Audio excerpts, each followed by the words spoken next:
Welcome back to the Six Invitational, and we are moving into Group C now. Woohoo! Triple J's here. Okay, enthusiasm. I'm excited, Jackie. Isn't Triple J an Australian radio station? What? I think it is. I'm pretty sure Dev can back me up on this if he's watching. Okay, someone in Twitch chat figure that out and let us know. I definitely don't Guaranteed. know. I cannot confirm or deny. I love how my intros with you two, I just never know what's going to happen. You had a telescope, you're talking about a radio station, but you know what we're going to talk about now? The face-off at hand. I don't know about y'all, but I am particularly excited about this one. BDS versus OXG. I like this because the last time we saw BDS and Oxygen face off, quarterfinals of the Charlotte Major, 2-0 for OXG. Both of them were overtime maps in a bona fide upset that knocked BDS out of the tournament when they were one of the favorites. Back when Rafal was still on the team, back when they thought they were about to take the world by storm after a really, really good stage one in the EUL, it wasn't to be. OXG would not go very far in that tournament. They would lose their next game to Astralis in pretty heartbreaking fashion. But what we're seeing is a rematch. BDS are going to want revenge, and OXG are going to want to prove that BDS losing to CAG yesterday is a really bad sign of things to come for the French. BDS, obviously a team that everybody was kind of expecting to do really well this tournament. Most of us analysts have them winning the entire thing. I think I still do, despite the fact that they did lose yesterday. It was a tough game against CYCLOPS. It was one that I think kind of caught them off guard. CAG, first match of the tournament, is always going to be a little bit of an interesting one. But at least they kind of bounce back, right? They have that opportunity now against Auctions, another tough opponent. Okay. But I still do have a lot of faith in BDS. They've been through a lot as a team, and it does feel like they're finally at their peaks. But this will be another good test for them against maybe a team that has a little bit more of a traditional play style. I was going to ask you if you thought this was a fluke or setting a precedent, so you're still fully confident in them. Yeah. I feel like this would make me really shaky for them and nervous. I think like you go back and you look at the stats, right? 35% yesterday on attack, 29% conversion rate, meaning that they were getting a good amount of opening picks. They just couldn't turn those opening picks into wins, particularly when they're on that attacking side. And so I think you take a team like CAG, and they're a team who are going to, on defense, challenge you a lot. They're going to swing you a lot. They're going to kind of claw back those man disadvantages. I think it makes sense that BDS maybe struggled against that. Maybe didn't expect it for the very first day. So we'll see. Okay, I just saw Jacob doing the Jacob look, and he was going, yeah, the infamous Jacob. Yeah, I can't do it. Go show Jacob. It's like this. Is that good, Jacob? It's with the eyebrow raise, too. Oh, it's the eyebrow raise. I messed it up. So I was just like, I know that Jacob wants to pipe in here about that initial loss for BDS. I feel like maybe you have a different opinion. It's mostly just thinking about the doomsday scenario. Yeah. Because if CAG were the team that everyone was going to farm points from because they have a rookie, it's a CYCLOPS team that literally never made it out of playoffs or into playoffs at any international event they've been to. They just took down everyone's favorite. And how much further can this ship sink for a BDS squad that was meant to be favorites? That's just what goes through my head, especially as someone like me who was turned into a BDS fan off a meme from 3 years ago, now seeing how far they've already risen to the top and how quickly it all could come crashing down. Something about teams winning a major and then 3 months later all of a sudden not coming back in the exact same form that we thought. That same trend is continuing, and we don't want to see BDS slip even further than this. The CAG game needs to be the low point. Any lower and they're going to be in trouble. Yeah, I mean, I don't know if BDS, if they were the type of team who lets one loss get to them and throws them off tilt for the entirety of the tournament, I don't know if they would have won back-to-back international tournaments. And sure, the first couple maybe weren't the highest of level. However, they won the major, right? They are going to be the favorites coming to this still, and they went through a lot to get to that point. I don't think BDS are a perfect team, right? I think this is a team that does struggle. They've struggled when they won Yongshipping. They struggled when they won the Japan Invitational. They've had their faults absolutely in every one of those tournaments. However, they've always been able to bounce back. And so I'm not super worried about BDS. CYCO still had a fantastic day yesterday, right? They still had some great players, some great moments. So yeah, I'm not too worried. If things get bad today, as you said, Jacob, then we're panicking, then we're scared, but we're not there yet. Yeah, I mean, Jesse's making valid points. BDS may be a little bit off kilter, but Jacob, they're still a fierce opponent. I do wonder how OXG is thinking about all this. Like, what are they planning? OXG are heads held very high right now. I caught them in the elevator last night, and I specifically asked Redeemer, who I've had a couple disagreements with in the past.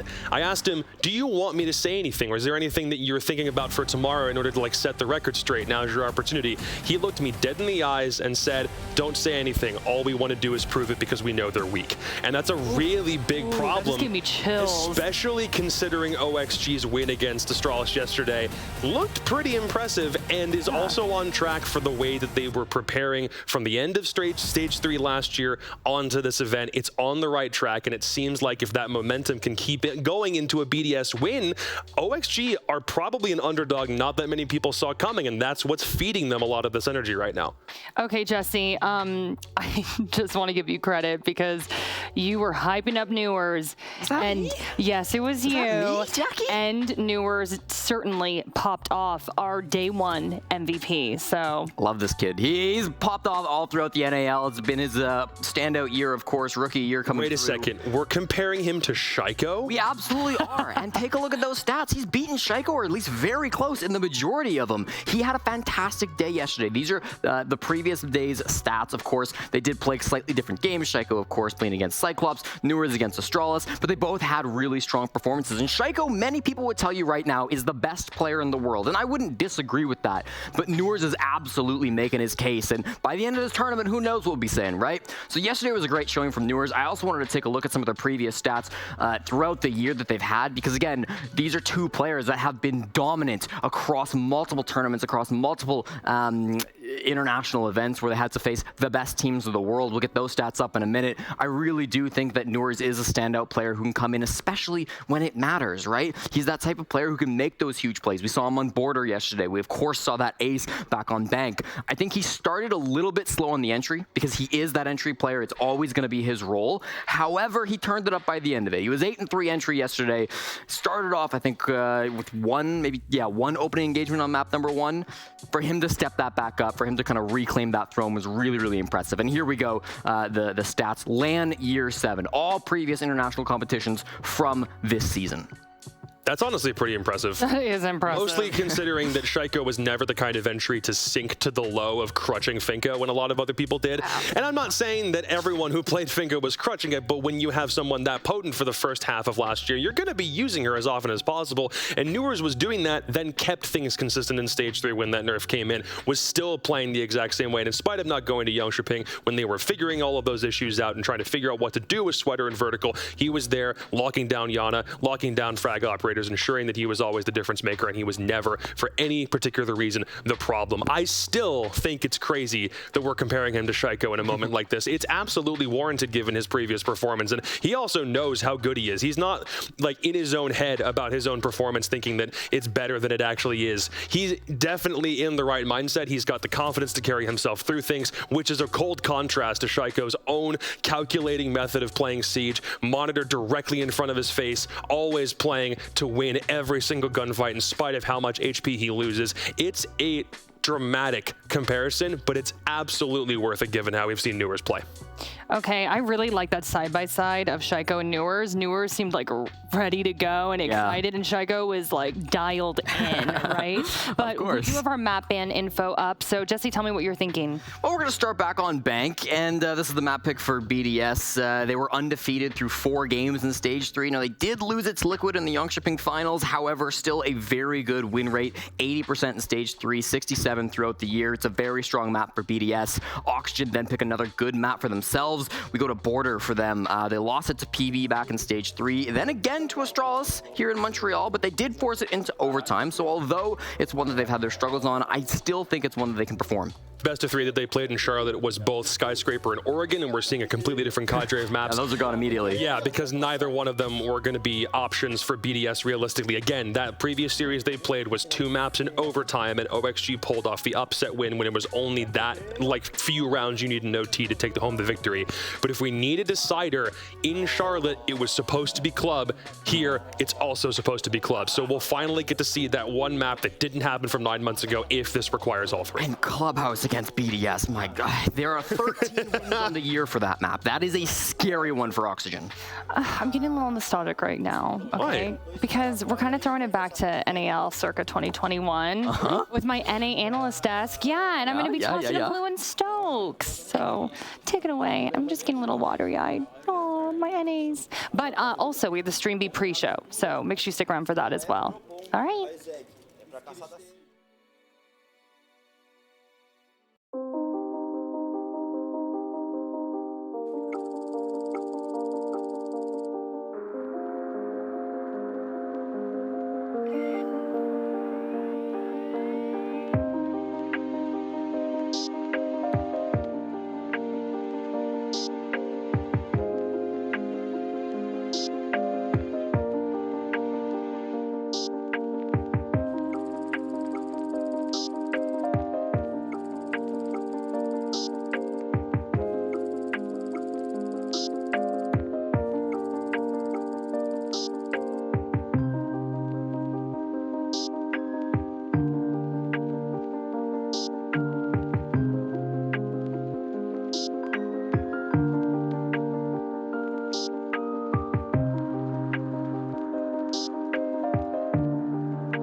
Ready for a Group C matchup. It's Los One's first matchup, and CYCLOPS coming off a pretty big win. So I am certainly excited about this one. How you feeling, Ann? How you feeling, Fresh?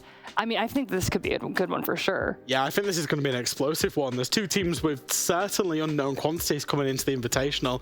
Two teams that may be getting written off by, you know, fans, experts, teams, players alike, that are out to prove something.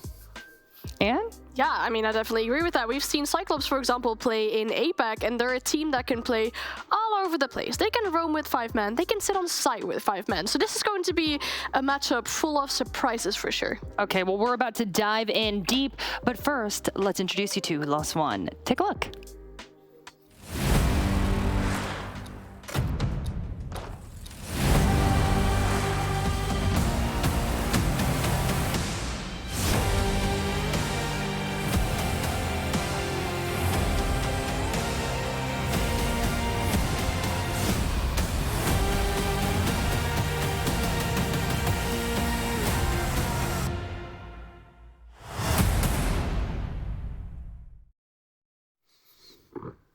Looking confident in that team video there, but Fresh, Los One has dealt with some serious loss, losing Lagonis, and That undoubtedly is hard to adjust to. So how are you feeling about that? I think if you look at this project and you look at it, you know, since this was Team One, even go further back, go back to when Alamo was on this roster, further back, they've had to split new teams. Lagonis was building a whole new team with a bunch of young fraggers coming out from the, you know, the second tier of Brazilian Siege.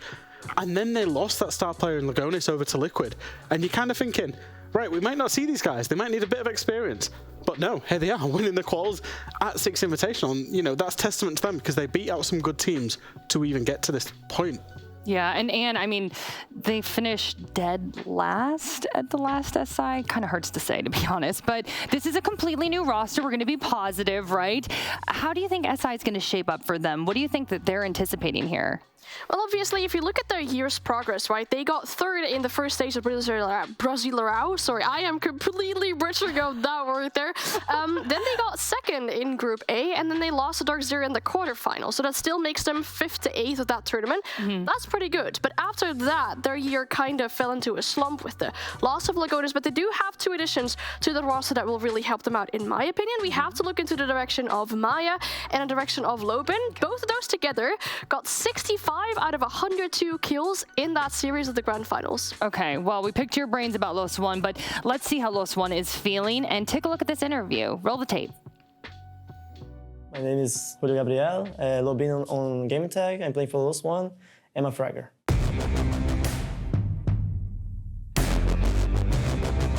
I'm in Group C with CYCLOPS, BDS, Astralis, and Oxygen. I think it's a pretty cool group. I only feel that BDS is a problem. The other 3 trash teams.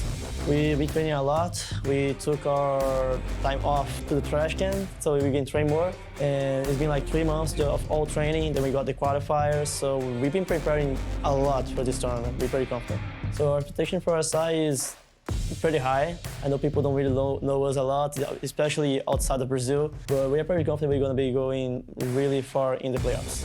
So I'm looking forward to play BDS because they have Shaiko, the guy being looking up to for a long time. So it's going to be a very good match to be. So I'm actually my opponents. They're probably pretty bad. You're going to know me and Maya in the worst way ever, and you're going to beat the shit out of the guys. That's it.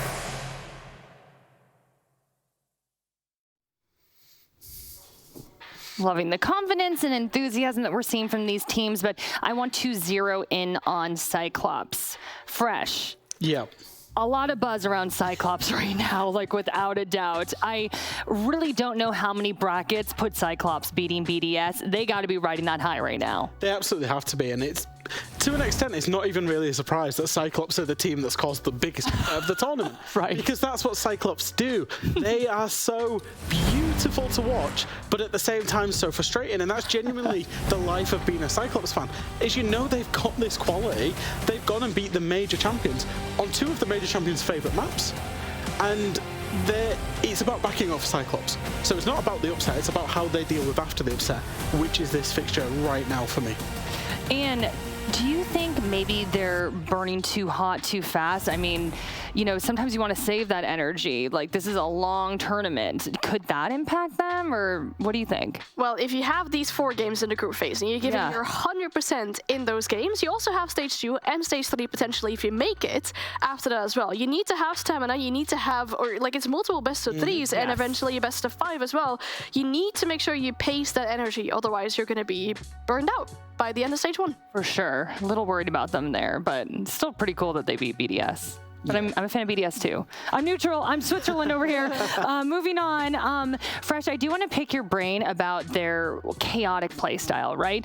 When they're going into this matchup, do you think they're going to be more structured? Do you think that they have a plan, or are they just going to do a CAG style? I think it's CAG style. It's CAG style through and through, and I think that's the one thing that epitomizes this roster. It genuinely, I think, I'm kind of preface this, is that one time you'll see them do a very, very default take, a European style take. Then you'll see them do something absolutely crazy, a rush, something that nobody's ever thought of. Then you'll see a shield crutch play. And CAG have this really big range of how they want to play the game and how they can see the game.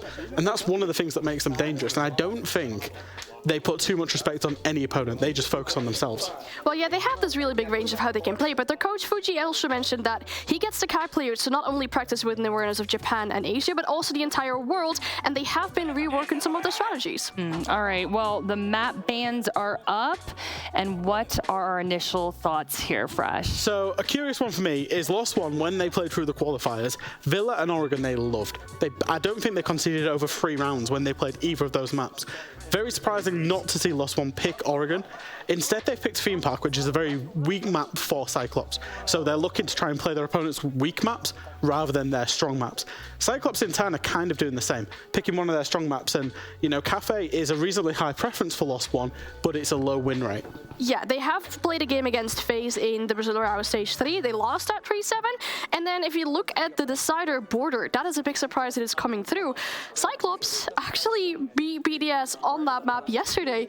So that could be a really good prospect for any Cyclops fans. And they didn't just beat BDS on Border. Border is one of BDS's favourite maps by far. Cyclops put in one hell of a performance there.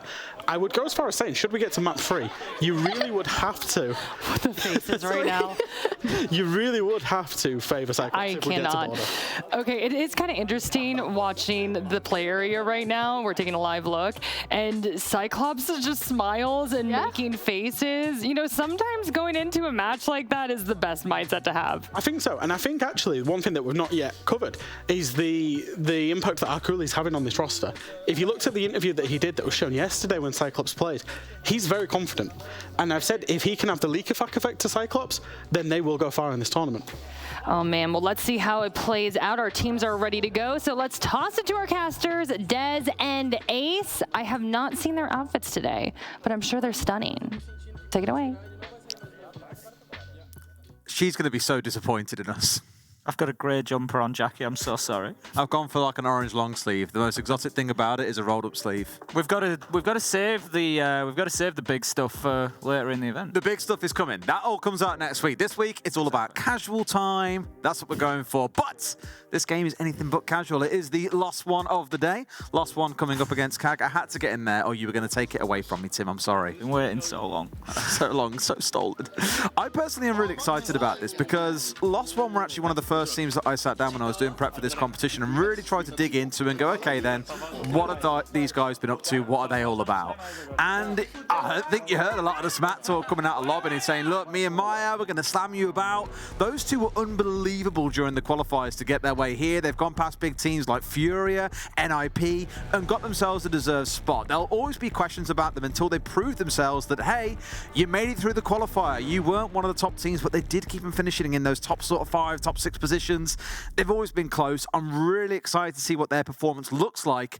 And I think Cyclops are the most unwelcoming team that anyone can hope to play here. We hear time and time again at every single LAN we come to that no one wants to play against Cyclops because you just do not know what to expect. So if Lost One can get a grasp on this game, can really drive it through to a comfortable victory, it'll be a fantastic sign for what's to come in future days. As the textbook Anaton target ban. Oh yeah. Monty taken straight off the board by Lost One. Cyclops awfully famous for playing that up with terrifying impact. Well, really ironically, so Lost One, for those who don't know, the name does kind of give it away. They are a combination. They used to be Team One. Team One were acquired by an organization called Los Grandes, a really big esports org in LATAM, which is really exciting for the players to be part of such a massive club, I guess, coming out of LATAM. Going all the way back to the Mexico Major in 2021, Tim, when we think about it, you remember that game, Anaton drop-shotting Alamau and the rest of the team. It was unbelievable. So Monty clearly still got some scars being left on this team from that game all that time ago. Different players, but the org never forgets. We're into Theme Park, though, Tim, a map that you and I have now seen a couple of times over the last couple of days, and I'm really excited to see how it shakes up, not just for Lost One, but also for Cyclops, who start on the defense. It's going to be a big game, that much is for sure. It's always fireworks when these two orgs meet. Like you say, you know, the players, the teams may change, but you still get those themes running throughout. And there is an interesting one. They've played 4 times between these two organisations, and it's 2 apiece at the moment. So whoever comes away from this will take an advantage in those stakes as well. But as you say, for Lost One, there have been changes. You know, the team that we've got today is completely different to the one that won the Mexico Major 7 or so months, no, longer than that, wasn't it, ago. and much longer than that. But, you know, the roster was switched out, and then Lagonis stuck around and brought the majority of these guys on, and then Lagonis moved on, and so it's all changed. But they are just as exciting, that much is for sure. We're into round one, action phase. It's going to be a top floor defense. Yes. And what a shock! Yes. We've got a CYCLOPS player stood at a window, out he goes, but last one, having absolutely none of it, Des. Rise and Shine, he's going to take him down more than ready. They've done their homework, and CYCLOPS, I'm going to say it now, need to take note of that quickly. So if you're, I guess a team if someone hasn't really seen CYCLOPS before, or you're a new spectator to them, you are in for a wild ride. Jump outs and craziness is their go-to game plan. They're a real great team to watch as a neutral because they upset the norm that you'll see every other team doing. They're just very different to everyone else. Now, clearly Lost One have got some answers for them. They know what to expect, having seen them compete at a good few majors now leading into this, but we'll see as to whether or not that can change as the games go by. One little stat to throw at you as well, Tim. Maya and Lobbin got 65 of the team's 102 kills versus Furia in the finals to make it here as well. So I know Lobbin's a bit of an unknown name. He's only been on the team for about 4 months or so. He had some choice words that he was saying. He was like, if I make it to SI, the gringos are... There's a word there that I'm not going to insert, but he is very confident about their ability to come here and deliver. Of course, replacing Lagonis, big shoes to step into as well. And Phil, but so far, seems to be doing a wonderful job. Going to have a challenge coming boy. second for Black Ray. He knows, he saw the back end of Dash. Is he going to be able to get there quick enough? No, Dash has managed to escape. He's going to continue moving, but no, catches him as he comes around the corner, finds that kill. Lobbin, however, with one of his own onto Suzushi, and that leaves us now in a 4 versus 3. Lobbin just going to hold that angle for the time being out towards, but they've been able, Black Ray, to find his way back into sight up those stairs, and he in turn is on the sort of counter watch now, waiting for Lobbin to step out. Oopsie daisy, got the side angle coming in there from inside of office that they weren't quite aware of. Arcoli stepping across looking for a second, but not to be found. Either way, Anaton balancing the books. We're into a 2 versus 2 with 40 seconds still to play. It feels like there's more bloodshed to come to. This one I don't see going down to the wire. I think it's going to come down to a couple of gunfights in the next 20. Lost One don't have the diffuser in hand at the minute, so that's one factor that they need to consider. They're going to have to go in there and get kills. Oh, no, they do. Rise has managed to collect it, so that gives them options at least. 25 seconds and into sight they go. Looks like Raz is going to have an opportunity to potentially put this down on the ground. The Echo drone is being relocated. Arculi manages to find Maya. We find ourselves now in a 1 versus 1 as Rise gets the trade. 12 seconds left to go. He can try for the plant, and Anaton can continue to deny for the time being with the Yokai. There's going to come a point where the diffuser has to go down, but Rise is likely to be tracked down and challenged by the Echo now. And comes off. The movement was enough to do it. I don't know there if that's a little bit of panic or just hoping that he would catch someone, knowing he was pretty much screwed, but really good composure being shown at the very end there with the Echo as well, not looking to try and go for the firefight, just playing in behind those drones in the shield, doing a lot of work for them as well. Quite a scrappy round in the early round too. We saw the little jump out coming in, really coming down to a 2v2, and the execute actually happened. Just goes to show how much was happening off the site itself, but CYCLOPS still the ones to pull ahead in round 1. We're going to continue on then into round... Lost 1 round so far, Tim. Give it... I can't take this. It's going to be initiation and office to follow up. So we're going to stick to the top floor defense. CYCLOPS, not too much of a surprise. It's pretty much a mirror effort. You can get attacks coming in from either side, so they're still going to pay attention out towards Kafe. That was where Lost One pushed in from last time. It may be this time that they push in from the east side, try to get control of cash, work through, open the wall into initiation potentially. There is, of course, the option of getting established inside of break room and into bunk and getting into the site from that side as well. So plenty of options here for Lost One on the attack, and let's be honest, they weren't a million miles away last time around. I think they're going to be fairly hopeful, but I don't think we're going to see CYCLOPS going for a jump out and giving them a man advantage so easily this time. A little more composed. And to be fair, one player we haven't really touched on here is the man that you can see on your screen right now, Arculi. You know, CYCLOPS are a team that have had a very similar roster for the longest time. Gadarada being the player they used to have. Many may remember him from previous events. Arculi has come in as a new 18-year-old gunner from a T2 team called Crest over in Japan. So quite excited to see what his impact is as well. I do like it when teams sort of go, look, we've tried this for a good while now. We can see where the limits are. We need something a little bit fresh in the team, and they have made a change like this. So for CYCLOPS, Arcoli could be a big difference maker, not just in this series, but throughout the whole competition. And to be fair to them as well, Tim, this is the first time they've ever qualified directly to SI without needing to win a qualifier. So things are on the up for CYCLOPS. It is a slow climb, but hopefully they'll get there. It's been a slow climb with a couple of dips through the year. It hasn't been all sort of smooth sailing for them, but as you say, they certainly are establishing themselves more and more, and hopefully it continues. It's a team that I enjoy watching, always very entertaining. Now, the drones are still raining around the map for the time being. 6 left alive for Lost One. Not too bad at this stage, nearly halfway through, so they should have plenty of information coming in. It looks like they're going to be mounting up for more of an east-sided push. We've only got one over on the west side there. It's going to be Maya on the Flores that's potentially going to be pushing in from there, but looking to get themselves established on the office and control side of things, but not really getting too much into the map yet, Lost One. Not yet, no. I feel maybe they feel they know what needs to be done once they're actually inside, so haven't got to really rush their way through. But there's also that fear of the roam game coming out of CYCLOPS. We know that they love getting aggressive on maps, no matter how small or how large they are.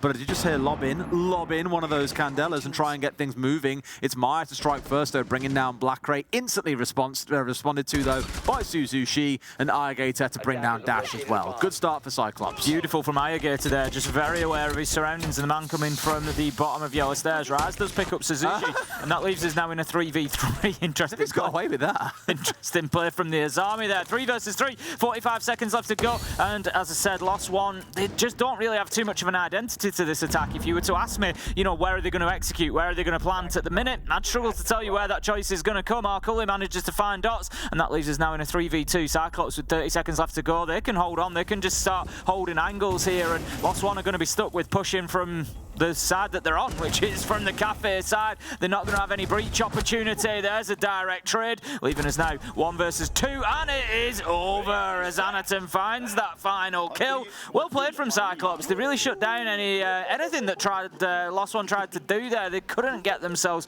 really active from any side. Part of me's a little bit, I don't know, I'm kind of worried already for Lost One. I know we're only 2 rounds in and it's super early and it feels easy to say, of course, they lost 2 rounds and now you're worried. No, it's more the fact that it's their map pick and the way they're approaching these rounds feels a little bit unconfident, a little bit slow, like it's lacking any real pace. Again, remember this is their map pick. They've come into both rounds so far, dealing with admittedly a team that are really hard to control. We've already said the aggression that comes out of CYCLOPS can be an absolute nuisance. Round 1 they dealt with that aggression, round 2 that aggression wasn't really there, but they sort of left it all to the very last second. They've come up against utility that hasn't been cleared away, whether it's keeper barriers, whether it's shields, it doesn't matter. But right now we're lacking pace on the side of Lost One, and it could just be first game jitters. Again, this is their first time playing. CYCLOPS did play yesterday. Maybe they've got a bit of warming into it to do, but I'd like to see them get a couple of rounds on the board here on the attack. And if it doesn't happen here on what's considered very clearly to be CYCLOPS' offsite, I do start wondering where those wins are going to come from, Tim.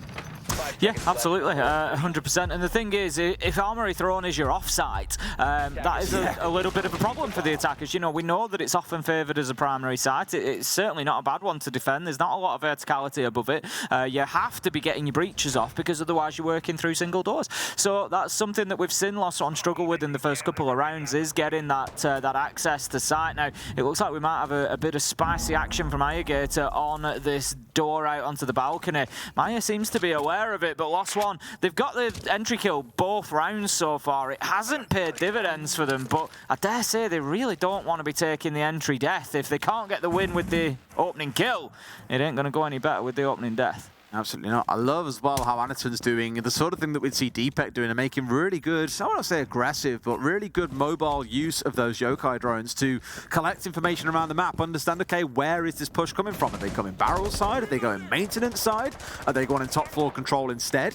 It just feeds the roamers that little bit of information. So players like Ayagator that have been waiting in cache, hoping to try and find a spawn peak, for example, know where to direct themselves next. And sure enough, you can also see a similar story coming out of Black Ray on the Legion. Once again, Lost One not really inside of the map, coming towards the halfway mark. I'd like to see them a little bit quicker through these first halves.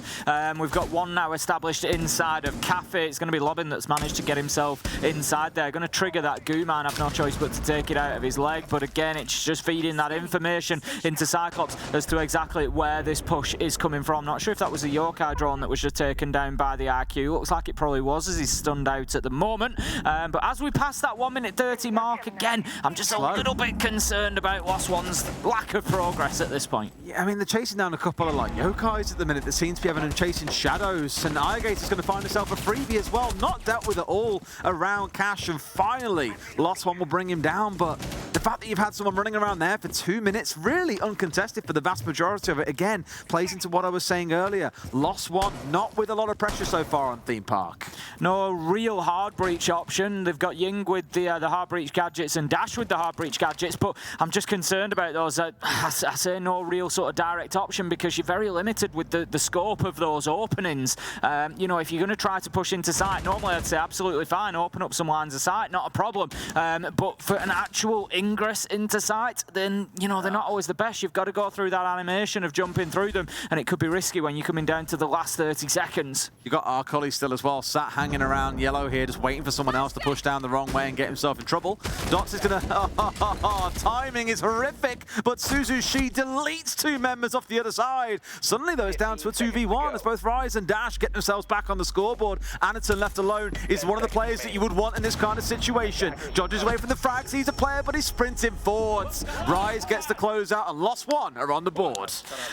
I'm not sure, Anaton there, I don't want to be too critical, but you're inside in a 1v2, you know he's coming through the door, sprinting at the door and not being able to ADS might not be the best player in that situation. I'm certain that Anaton, you know, knows what he's doing, certainly better than I do, but yeah, gives himself away a little bit there. Not really ready for the fight. It was interesting to see Lost One able to still make that work, really without the hard breach happening. As I said, they did have the hard breach secondary utility with them, but the square that gets opened up is pretty small. It's similar to 4 Hibana pellets, so it just leaves them limited. So they were pushing through those single doors. They've got away with it. They managed to brute force their way in, but maybe not something that they can rely on every single time. This time Rise is going to be bringing along the ace, so that'll give them the Selma charges at least. But back up to the top floor we go. CYCLOPS, I think, will be pretty happy with that first rotation. There's, you know, 3 defenses, 2 wins. They obviously, you know, don't favour Armory Throne for whatever reason,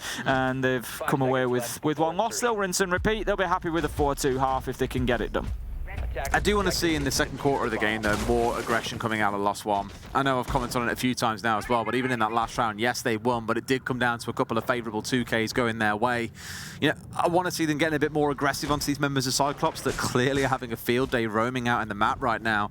I commented on our Cully with about 40 seconds to go, was still sat around lab storage, hovering around yellow stairs, for example, very much uncontested. So without taking control of these key areas of the map, I'm just worried they'll keep on getting tripped up. We'll still see, though, how it goes here in round 4. It's Blackray holding nice and close, hoping again that someone jumps in this window completely unchecked. But Lost One, you're hoping, have got that composure to deal with it. We did comment before the game got underway. Ultimately, CYCLOPS are a rough team to come up against for your first one. On a map like Theme Park, with how big it is, even rougher. No real progress towards sight last time around from Lost One. They weren't in a position. It ended up in that 1v1. You know, it was very much trying to throw the diffuser down because the time was running out. I'd like to see them gain a bit more control over Bunker or Daycare, over one of those sites, you know, and have an opportunity for a proper execute this time, rather than, you know, a situation of maybe just having to throw the diffuser down to stop the clock running. It was about 15-20 seconds remaining last time that Rise was trying. So hopefully this time around Lost One can get themselves in, established a little bit earlier. I've picked up on it a few times, a little bit concerned about the speed that they're playing with in the first half of the rounds particularly. We're at the halfway mark again, Des. We're not inside the map again, Des. Sayano, can we take a quick look at where the Kite Electro claws are? I believe there's one on the top yellow and also one somewhere else that I haven't yet seen. I know we've had Bandit down, for example. On Break Room Wall. Is it on Break Room Wall? Oh, no, they're Bandit batteries. Yeah, so where's the Kite Electro claw? 'Cause it's not in that pocket, it's somewhere. Maybe it's on a hatch? Oh, it looks like it's on the hatch, I think, by the looks of it. Not quite sure. Either way, I was curious where it was because they've gone for this double electrification stack up here, so really going hard for a denial game rather than worrying about being too aggressive out on the roam. So for Lost One, really, they've got a lot of space and time to work with, and with that time and space, they are working a bit of magic. They found themselves 2 kills, making it a 3rd as well. Dots finding himself another, and this is finally starting to look good for Lost One as they are rolling over the Japanese side. Black Ray, the last one left alive, won't even find that. It's a flawless round for Lost One in round 4. Much better. I commented about the 1 minute 40 mark that they needed to speed it up a little bit, and that's exactly what they did. Slam the foot on the gas pedal and went through CYCLOPS in the next 30 or 40 seconds. Well played from Lost One. Levels things up at 2-2, and just let CYCLOPS know that they're in for a bit of a game. After those first 2 rounds, they could have been forgiven for thinking that it might be an easy play here on Theme Park, but absolutely not. They're going to head back down to Armory and Throne Room for the next round, but again, it wasn't fantastic from CYCLOPS, and we saw them play it in round 3.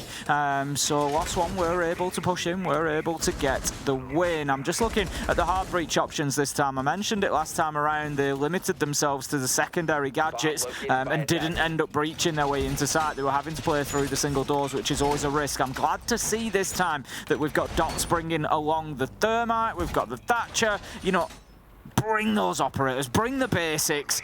You know, you don't have to overcomplicate it. Get yourself established somewhere, get those walls open. You know, here I'd like to see 2 out of 3 site walls opened, maybe the bottom yellow stairs, maybe maintenance, get those 2 open, and all of a sudden CYCLOPS are going to have a very tough time of trying to hold on to this site. Yeah, I don't hate, I mean, for this site especially, a Thatcher and a Thermite really is all you need to get one of those 2 critical walls open, either on the west side of site or on the east side, looking towards barrels and maintenance respectively. Some teams do occasionally look towards the north side as well, opening up yellow towards the top, but often what you'll do there is focus on getting one of the walls opened up on the west or the east side, open up that wall or get some control above and just make sure players can't play there. Essentially, you're trying to hard deny the site as best you can, give the defenders a really thin strip of land on which is actually safe to play, and even then you can't move very far without being exposed to one of the potential angles.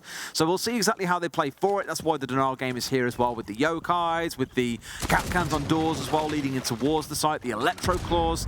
There is lots being brought along to try and stop or at least slow down that execute when they come around to getting walls opened up, but I don't see Lost One having real massive issues in getting that done. There we go, Dots is in position inside of maintenance. Irrigator looking for the man up on top of the roof there. Not going to find him and just dip away from that fight. We've got our Cully in and around yellow stairs as well as previous. So really, Lost One have got no excuse for not knowing that this is the case, and they're going to suffer to it. Our Cully able to take down Lobbin with a headshot. That is not a bad start. As I suggested, maybe trying to get that yellow wall open. I like to see it. It hasn't worked out. That Selma device has either been tricked or shot off the wall, so they need to go back to the drawing board. Now they're screwed because they've lost the Thatcher and the Thermite. Sure, they've got a wall opened up, but yellow is going to stay firmly locked up, as is the barrel side of things too. They are inside the site here as well, and there's an easy shot coming out for Maya, as one was already down. Going to try and make a plan happen, I imagine, here with the shield in hand as well. Got to be really careful about the threat coming in from Split at the same time as Black Ray brings down Dash.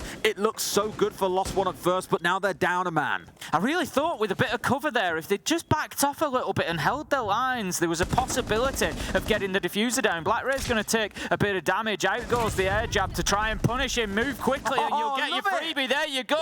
Maya on a double opportunity to put the diffuser down. That's exactly what's going to happen. It's Irrigator now. 1v2. We saw Anaton in a 1v2 last time on this side. He was unable to win it. Will Irrigator be able to go one better? He's going to move in through Split. He knows that they're likely on both sides of him. That's exactly what's happened. Smart use of the keeper barricades there just to build himself a little bit of safety. He can move in. That's really thinking on his feet. He sees one, but no, it's the challenge coming in from Rise that does the damage. Irrigator did everything he could, used all the tools at his disposal to create a situation where he could win that, but it was just too big an ask, and that is going to be the 3rd round in a row for Lost One. Big brain if it had worked out, but sadly, as we can see, it did not. And I love the dynamic use of the air jab there as well. I don't think it was really intended, but forcing the player onto the air jab, because if he stepped back, he was in the doorway's line of sight anyway, and in Maya's grasp, gets knocked back anyway, kills him, and immediately flicks onto the cap can coming in through the split door. Just a beautiful 2K being lined up for Maya, given they were in a 3 versus 2, making it a 2v1 and all but guaranteeing them the round. Not always the cleanest, but some real flashy little play coming out there at the end, and like that, Lost One have turned a 0-2 deficit into a 3-2 lead, Tim. Doesn't look like they're going to lost this one anytime soon. That's another one. Another lost one. I knew you were going to say I just wasn't quick enough to stop you. That's infuriating. Right, round 6 we come into. It's going to be CYCLOPS' last defensive attempt, and then we'll see how Lost One do on the defense. So you say they've been looking good over the last 3 rounds. They have picked up the pace in the earlier stages a little bit. They've been getting in there and grinding CYCLOPS down, getting those kills and giving themselves the opportunity to be able to play in. They've been in the position a couple of times where they could consider planting. And I do like what I'm seeing from Lost One at the minute, so we'll see if they can get themselves an advantage going into that second half. I think they'll be pretty happy with 4-2 after the way the first 2 rounds went, if that's how this ends. Absolutely. Well, it feels like it's going to be careering towards that 4-2, and although at points it still feels like Lost One haven't really focused on massive amounts of map control, the map control they have managed to find has worked, at least in the last 3. Less so in the first 2, but again, you give a team a few rounds to warm into things. I think back to Koi versus G2 on day 1, for example. It took them a whole half a map really to wake up and start playing the game properly, and even then it was still a battle against what would turn out to be a very fearsome G2 side. If you've tuned in late to our broadcast, one game I'd really recommend you go back and check out would have been G2 versus W7M earlier on today. Went all the way to round 15 of map 3. No, we were not casting it. Normally we get affiliated with that, but it is a game worth going back and watching because G2 are looking real hot this competition, and I'm hoping that we see Lost One rise to a similar standard, because the more teams we have being hyper competitive, the better next week is going to be when it comes around to the knockout stages. Again, Lost One established themselves up on the rooftop. We've seen this a couple of times. The drones raining through the hatches, and that is sort of their default position, really. Rise is going to be working on the break room windows. Again, looking to get themselves in above. It's Bunk and Daycare that they are challenging onto. It would be a little bit unusual for attackers. We did actually see it earlier on today. Attackers to get themselves into break room directly. But what they're trying to do is just control this this space and not allow it to be safe for the defenders who can play out of their play out of the door, hold the angles onto the double door lead into vending and initiation, for example. They don't want them to be able to do that. But I like it, as I've said for the first few rounds. I just didn't think there was enough priority. Ooh, there we go. A quick... No! Rise had the opportunity to avoid that. He just didn't know it. He's going to lose his Selma device, but I like the opportunity. Getting in there, trying for that hard breach from Lost One. I think it's something they didn't do enough of in their early attacks. Oh, I mean, down goes Black Ray. Ouch. 2 and 6 so far. Black Ray, for those who haven't seen too much of CYCLOPS, normally is the go-to entry form, the spearhead for this team that would greet teams on the entryway into the building. And nade over the top as well. It's Dash from below, up and over the top of the yellow stairs, and grants them a second. This denial-based game clearly not paying off for them here, as they've managed to pull over a couple of kills. A 3 versus 2 is in force. It's a 3v1. Our colleague can do what he wants, but Lost One can do what they want even more. A 4-2 half on the attack of Theme Park. Could not ask for a better start, Tim. CYCLOPS were able to take a couple of trades there along the way, but they were at man disadvantage, so you can't play the trade game. You've got to be coming out on top of those gunfights, because ultimately you're just going to get ground down to nothing, and that's exactly what happened. So Lost One able to get themselves a nice advantage on the first half of Theme Park here. It is, of course, their map choice. You know, the second map is Kafe, which was CYCLOPS' map choice, so we'll see, you know, whether each holds on to their own. But for the time being, things are looking pretty good for Lost One, and the reason that I bring up the map pick and the map choice is because they're moving on to the defense, and usually if a team is picking up a map as their choice, they're going to be fairly confident on the defense, because that's where your setups come in. That's where you get to dictate how the play goes. So an interesting setup here for Armory and Throne. We've got a rotation played into barrels. We've got some reinforcements off towards sort of Gong and that top right corner. Going to be an interesting one. I think there's going to be some extensions here, probably not too far. I don't think there's going to be too much vertical presence coming in from Lost One, but they're certainly going to try to keep hold of a majority of that lower floor by the looks of things, and that's not a small ask, really. This is a pretty big map when you try to break it down like that, and it could be a tough one. I hope they're not stretched too thin. For sure. I was really excited for a second we were going to see a Glaz coming in from Anaton, because if any team's going to run Glaz this competition, it's going to be CYCLOPS. Hyper-aggressive on the defense, but quirky with the attacking lineups. Also some interesting changes in terms of who is playing what. Arcully, the one going along on things like the Iana, historically would see players like Blackray being the go-to, say, Alibi main, along with the Iana main on the attacking side. So not so much a direct role swap. You may well see on some maps that Blackray is still on the Iana, but a couple of things changing up here in terms of what ops are picked by who. This spot as well. I was just looking at that thinking, okay. You're not going to look better if you jump out, are you? Let's be real. I mean, it's a bit of a risk. Gator up there. He's just looking, it gives you an interesting angle down into break room. If anybody was playing underneath the window there, for example, looking for those upside down repels, you know, you literally would be one step ahead of him there, but just needs to be very careful on his movement, of course. One wrong foot, one wrong toe from that position, and he'll be down but not out on the floor, almost certainly. Anaton just holding his angle in from arcade window. So a lot of focus out towards the Kafe side. Anaton potentially going to just play in a little Candela here to allow him to get into the building. He's just waiting for something else to happen, I think, before those go. And there we go. The push is going to come in. Don't forget, though, this is a bottom floor site. It's Armory and Throne that they're looking to push onto. We're a minute and a half in, and they're using a lot of utility just to get themselves into that top floor. That's it. I mean, it's a similar story to Lost One back in the first half when we spoke about this. You know, you can't ignore it if we said it for one team, but 90 seconds in, they've only really just got themselves control of the building, and it required going through 2 of those Candelas that Anaton had in his back pocket. Sorry, 3 in the end, used in the end, sorry. They do have flashes still. They've got smokes, for example, to play behind. There are still options when it comes round to the execute, but I'm a little bit nervous that we're down to the final 60, and only now are CYCLOPS starting to really work their way into the map itself. It feels like a thermite or something here would have been the go-to play to really help you out, so I'm not 100% sure where they want Suzushi to direct those pellets, to be honest with you.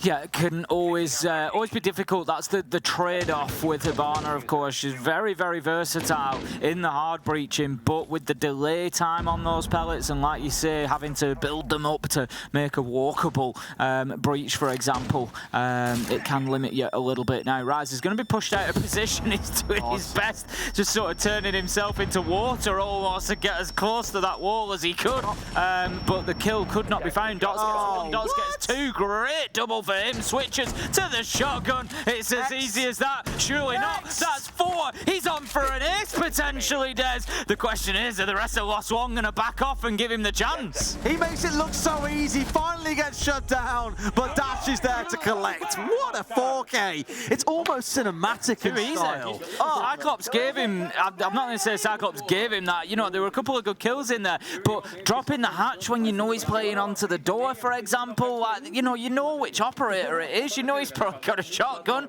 you're asking for trouble at that point. And then even after the Iana was killed, there was no reaction from the player outside of the door. You know somebody's just been absolutely smashed with a shotgun inside a split, and there was no attempt to sort of lengthen that engagement. If you know you're likely to come up against a shotgun, what you want to do is back off immediately. You want to create as much distance as you can, because that takes away the power of that shotgun. But no reaction from CYCLOPS, and Dots absolutely punished them for it.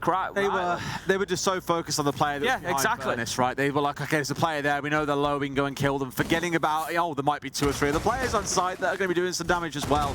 All too easy for Lost One, and CYCLOPS, you got a real big mountain to start climbing down now as well. 5-2 here. If it goes up to 6-2, I do not see a way for them to get back into this, given Lost One on the defense. If they can win it, all right, they're still in with a little bit of a chance. By the looks of it, we're finally going to see that Glaz being stuck by Anaton. Let's see what magic they can work with that. Yeah, I mean, just Lost One looking super confident now. That's 5 rounds in a row on their own map. You look at this now and you think they've got the 2 top floor sites to go. They've got Bunk and Daycare, and they've got Initiation Office. There really is a timeline here where they just come out and win it. Oh, look at that. Blackray taking some damage there. Gets away with it as Lobbin's going to drop himself back in, but he's going absolutely nowhere. He's going out for more. Misses his man, just catches the back end of Blackray. Can't quite. He will not give up. And finally, Blackray says, enough Enough's enough now. You've had 2 bites at me, and I'm not going to allow any more. Well, putting Lobin's words back at him, the Gringos aren't as effed as he seemed to believe they would be coming into SI. Blackray getting away with it twice, and the third time he's saying, you ain't going to be so lucky, and puts him on his backside. Humbled somewhat by the Japanese player. 5v4 now for CYCLOPS. Not the worst start to a round. No, not the worst start, but Blackray has taken... The thing is, you've got to look at beyond this round as well. Blackray's taken some damage there, and it's going to rattle CYCLOPS a little bit. You know, they're going to know that we're facing that aggression potentially, and it might just slow them down. It might just take that 10 seconds, 15 seconds off them at the beginning of the rounds as they just pay that little bit more attention. So certainly something to think about now. You asked for Glaz in the last round, you're going to get Glaz in this one, and it's as easy as that. Finds Rise trying to go for a reinforcement there and going to punish him. And look at this aggression. CYCLOPS have got themselves into break room, and they're just running over Lost One at the minute. They are, yeah, being punished for most of that early aggression. Knowing they're down a number, they're really starting to work their way through. Dots finds one, but Suzushi there ready for the trade. Leads it all up to Dash, who can do nothing except trade himself out at the end. And CYCLOPS do get something on the board here. It's been a solid 5 rounds since they've won one, Tim. Is it going to be enough to propel them forwards? We'll find out. They've got to build on it. They've got to build on it now. I think the problem is there, you know, CYCLOPS have turned up the aggression. They've obviously decided that maybe they've sat back a little bit too much. As soon as the opportunity was there, I like it. They got the kill onto Rise, and the call was there. Right, in we go. Get into break. And Lost One just did not react very well to it. I don't think they recognised it quickly enough that that was what was going to happen, and just got caught out. So this time we're going to see them go back to the same site. I don't think we'll see the same sort of early round aggression from Lobin. He might have a little luck, but he's not going to be going 3 times after the same player, one window to the next, I don't think. So he, Lost One just need to try and slow CYCLOPS down a little bit. You know, they can't have them getting that aggressive. It's going to be a similar lineup for CYCLOPS. We've got the Glaz, got Amaru, so Ihana, Ash. It doesn't show signs of slowing to me, Des. No, and I found their bands really interesting when they came through, because Anaton is a massive DKB player as well. Probably one of his most famous operators over the last 18 months since Monty was always being banned away. Here he's playing on the Glaz, so they've quite smartly opted to say, okay, well look, we're not playing the DKB, you're going to be on something else instead. Anaton's good with these rifle-based weapons that are like 1-2 hit kills rather than a whole spray down. Semi-automatic is always his go-to. The Warden being taken away as well means that the smokes and the flashes coming out from, you know, the smokes coming out from the Glaz, the flashes coming out from Suzushi on the Ying. They really need to be abusing that, otherwise that ban becomes completely pointless. So I'm glad to see here they're leaning more into that utility to really enable the Glaz, but you've got to see Anaton getting into some key spots to make this work. Yep, Lobin just playing a slightly more cautious approach this time. Going to be trying to play under that default cam, but as I say that, he goes running out of the door practically of Cash. He knows that there's somebody up on that rooftop. If he had a nitro, potentially he could do something about it from the window by just sending it up through the hole, but it's not going to be an opportunity for him. For the time being, really, yep, stick yourself in 90, Lobin, and just prevent them from coming in and taking control of that side of the map. He's just making sure as many drones are being picked off as he can as well. Burn them in cache so they aren't hitting the site and feeding that information over later on to CYCLOPS when it comes round to the execute. But he has backed away in good time there. I imagine out towards control, out towards waiting room, just to keep himself a little bit safer here as Anaton's starting to work his way through with a little bit of control now coming in, making noise for his team here in case you're wondering what the hell's actually going on. Just making sure they can get the maneuvering coming in. A lot of utility being committed inside of the break room here though. We've had smokes coming out, we've had candelas, 2 or 3 players lurking around the windows. I imagine Lost One are like, what the hell's actually going on here? Because nothing has really happened off the back of it. The problem is a lot of utility has gone in without any players following it. That's the first time. Anaton's gone in there now on the Glaz, so they've got themselves established in there. 2 kills come in for CYCLOPS and 1 in return for Lost One. Leaves us in a 4 versus 3. Anaton taking a lot of damage inside a break room, and this could be a problem for CYCLOPS. If Lost One are able to sort of shut them down, find those couple of kills and not allow the impact to come from break room, it's going to be a big problem. Rise manages to find Ayage Blackray onto Maya, and so CYCLOPS just managed to keep themselves that man advantage. 3 versus 2. 50 seconds left to go, but Lost One, you just feel like I've got a good idea of what's going on. Getting a little bit aggressive there onto the window, wanting to stop them even getting inside the building, but I was going to say, it's really smart from Lost One. They've adapted, they've stepped away from trying to challenge the break room, but now put themselves down to a man disadvantage, and CYCLOPS have pulled another one back, up to 5 and 4, even with what I thought looked like a pretty smart adaptation coming out of Lost One.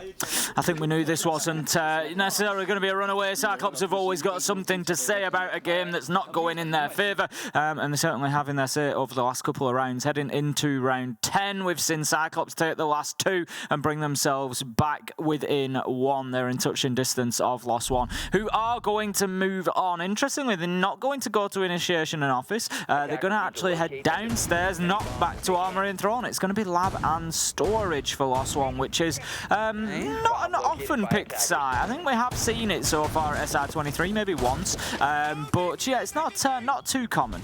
No, it isn't really. I think a couple of teams, interestingly on day 1 actually yesterday, we'd seen every map and every site played according to the stats that Fresh have been collecting. Literally everything had been played. And I know we've seen Lab and Storage a couple of times across the maps that we'd either cast or watch on Theme Park.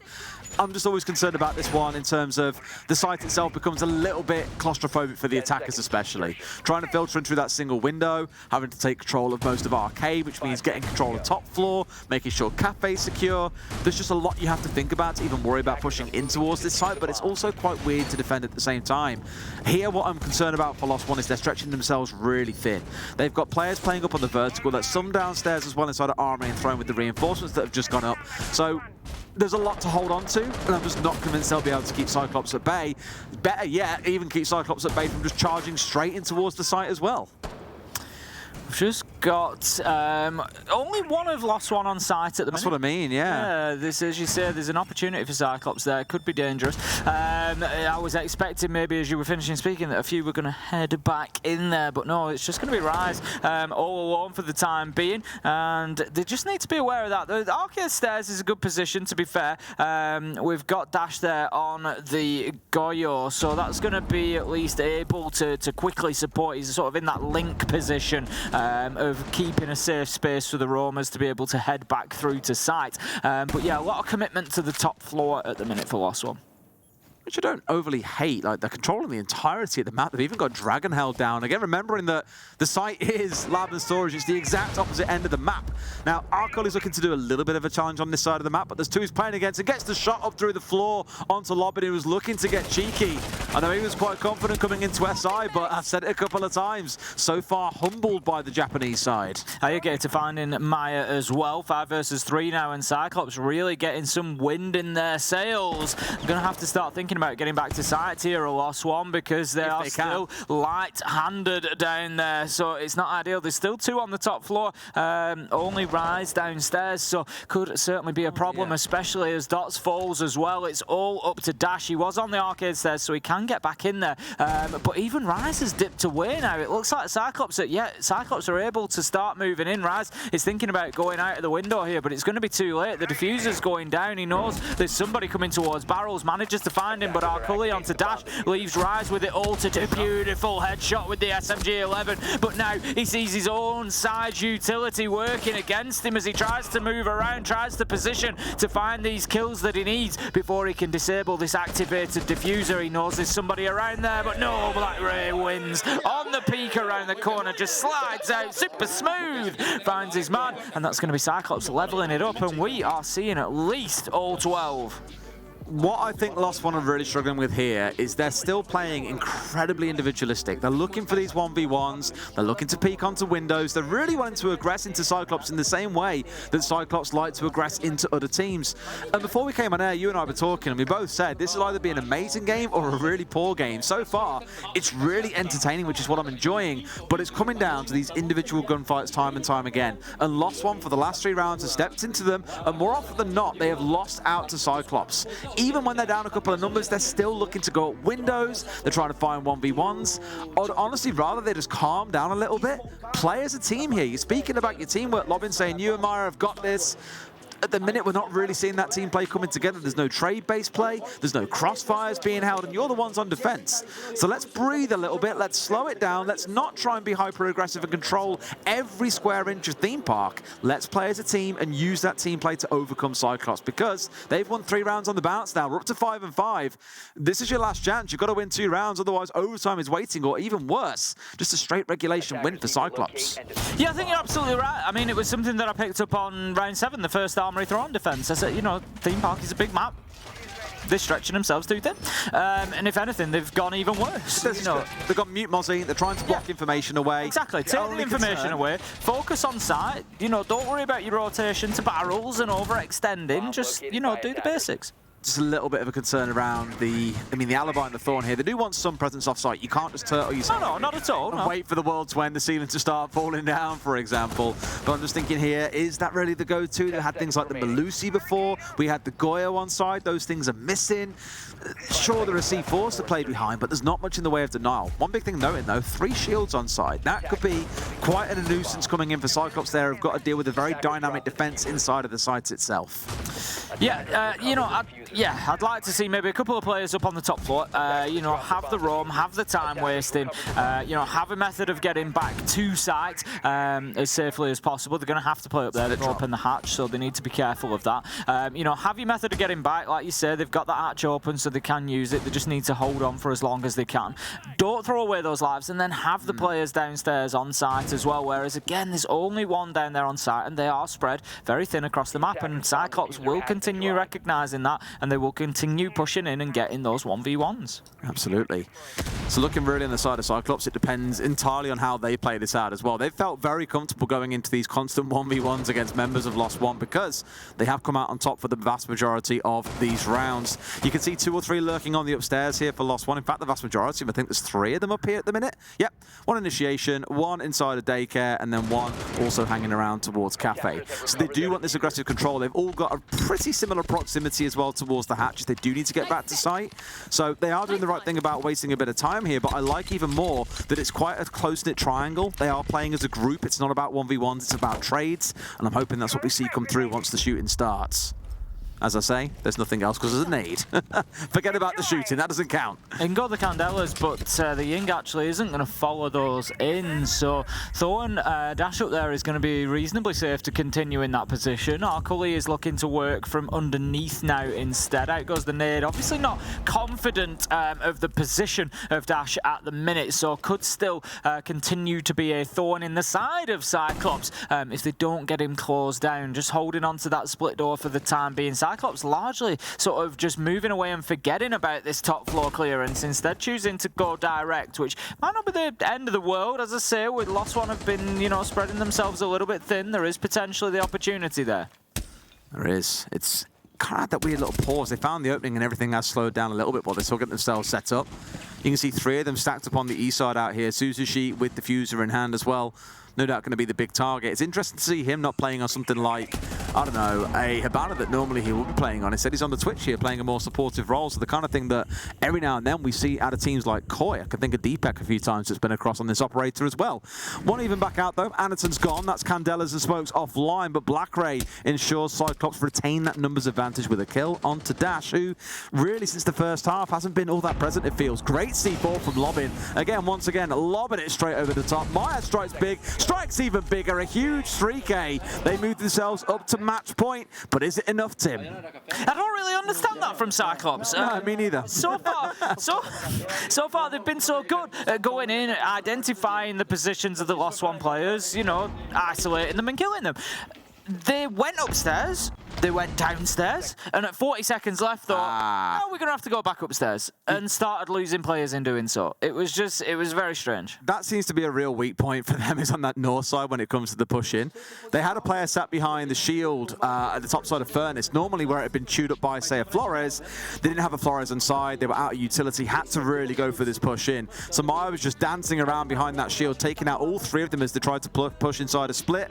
So understandably, CYCLOPS are now saying, well, this is our only chance to take our tactical time out here and figure out a plan as we go into the last round of regulation. Otherwise, it's a 7-5 to Lost One on CYCLOPS', not CYCLOPS' map, but on map choice. On Lost One's map choice, sorry. Yeah, CYCLOPS certainly try. They're going to have to put the brakes on.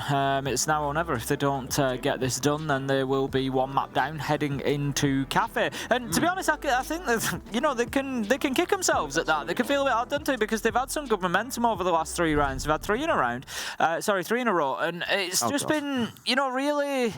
I don't know. It was just a surprise, that last round. I think, you know, they've been so different up to round 11, and then they would just seem riddled with indecision, and it cost them ultimately. You know, particularly that late change to thinking, no, we do need to get rid of Dash. We've got to go up there and clear him out. It was like the decision had already been made that no, we're going to leave him up there. It's fine, just sort of leave him out in the cold. But they didn't have any hard breach. That was my concern. You know, you've got Dash on an open hatch. You've got no hard breach. How can you just leave him there? Because you're going to have to go in through the door. Like, it's, you know, it's such a big problem.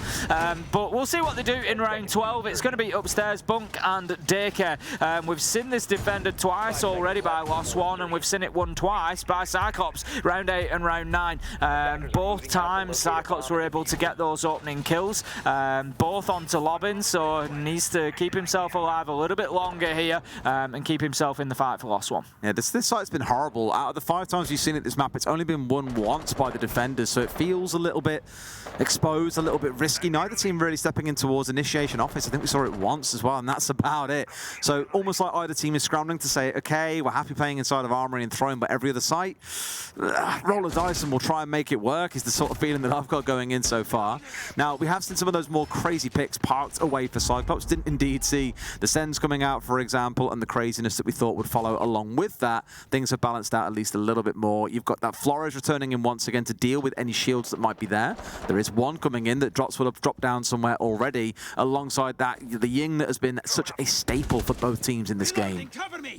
Lobin just playing a little bit deeper than we've seen previously. I said he needs to keep himself alive more. First of all, it was the attempts onto Black Ray, you know, running out of every door, peeking every window until Black Ray ultimately killed him. Then it was playing 90 corridor just under the default cam, and this time he's played even deeper back in office. Now, though, this is the problem there, is it does give ground up to CYCLOPS and they're able to move in and take it, but I think that keeping him alive and having that potential maybe for a little flank up Dragon Stairs or, you know, a little bit of an extra gun, particularly the 416, a good weapon on Jaeger there. I just think he's going to be more valuable than the way he's lost his life originally in the other 2 games that the other 2 rounds that we've seen on this site.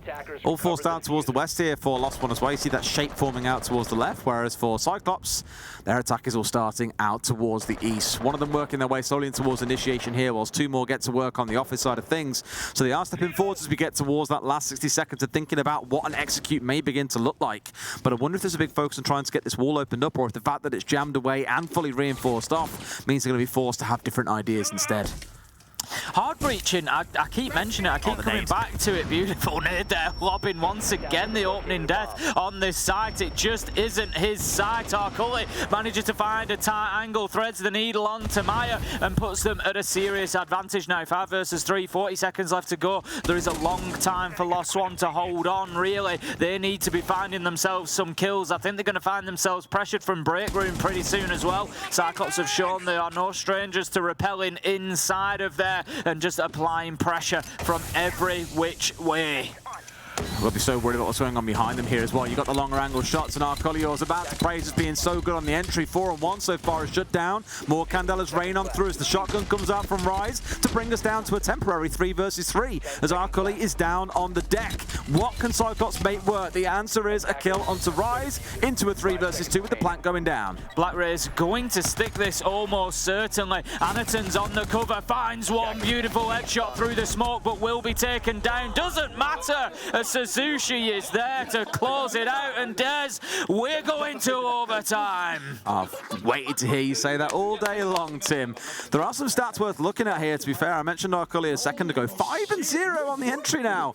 Absolutely decimating Lobin, who sat down at 1-5. So really getting a rude awakening and welcome coming in to SI 2023.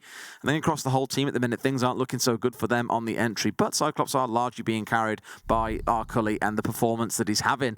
It's really interesting how we're seeing this more and more. You know, we're talking about players like Leakifact, for example. Spoits had a brilliant year last year. Benjamaster on G2 has transformed the way they play. Arcoli has come in new for this side, and he's working absolute wonders, currently being sat at 14 and 11. Just the age of youth seems to be upon us, Tim, which means you and I are screwed. Oh dear, oh dear. The other interesting stat for Arcoli, it's not just about his KD on the board, which, you know, is impressive. He's going very well at the minute. It's It's also his entry, Des. He's 5-0 on the entry. He's doing so well for CYCLOPS in the early rounds, and by contrast, you've got Lobin on the other side who is 1-5 on entry. You know, and that is going to play a big part. You've got to look at those numbers and think, you know, a few of those kills go the other way, and a lot of our cullies have been directly onto Lobin. If a few of those kills go the other way and Lobin's winning those fights, we're probably not in overtime. No, I completely agree, and I think for Lost One, where I'm a little bit, not disappointed or sad for them, but where it kind of certifies where I was, you know, I was trying to really gauge, you know, has this team that really believes it, like Lobin said in the interview, that they can make a deep run in towards playoffs here as well. Are we going to see that performance from them today, a real strong show that says, actually, yeah, we are serious about getting that far? Or are we going to see them challenge? When they were up 5-2, I was like, great. Now we are seeing the Lost One side that everyone was excited to see. We saw Maya and Lobin starting to wake up and really get involved. That's kind of fell off now, as we've seen they've won one round across the last 5 that have come through, with CYCLOPS now bringing things dead even at 6-6 into overtime. Just kind of goes to show they're going to have to battle their way through what is now turning out to be a really spicy and unpredictable group. Many thought BDS would be clear. It's not looking so clear at the moment, is it?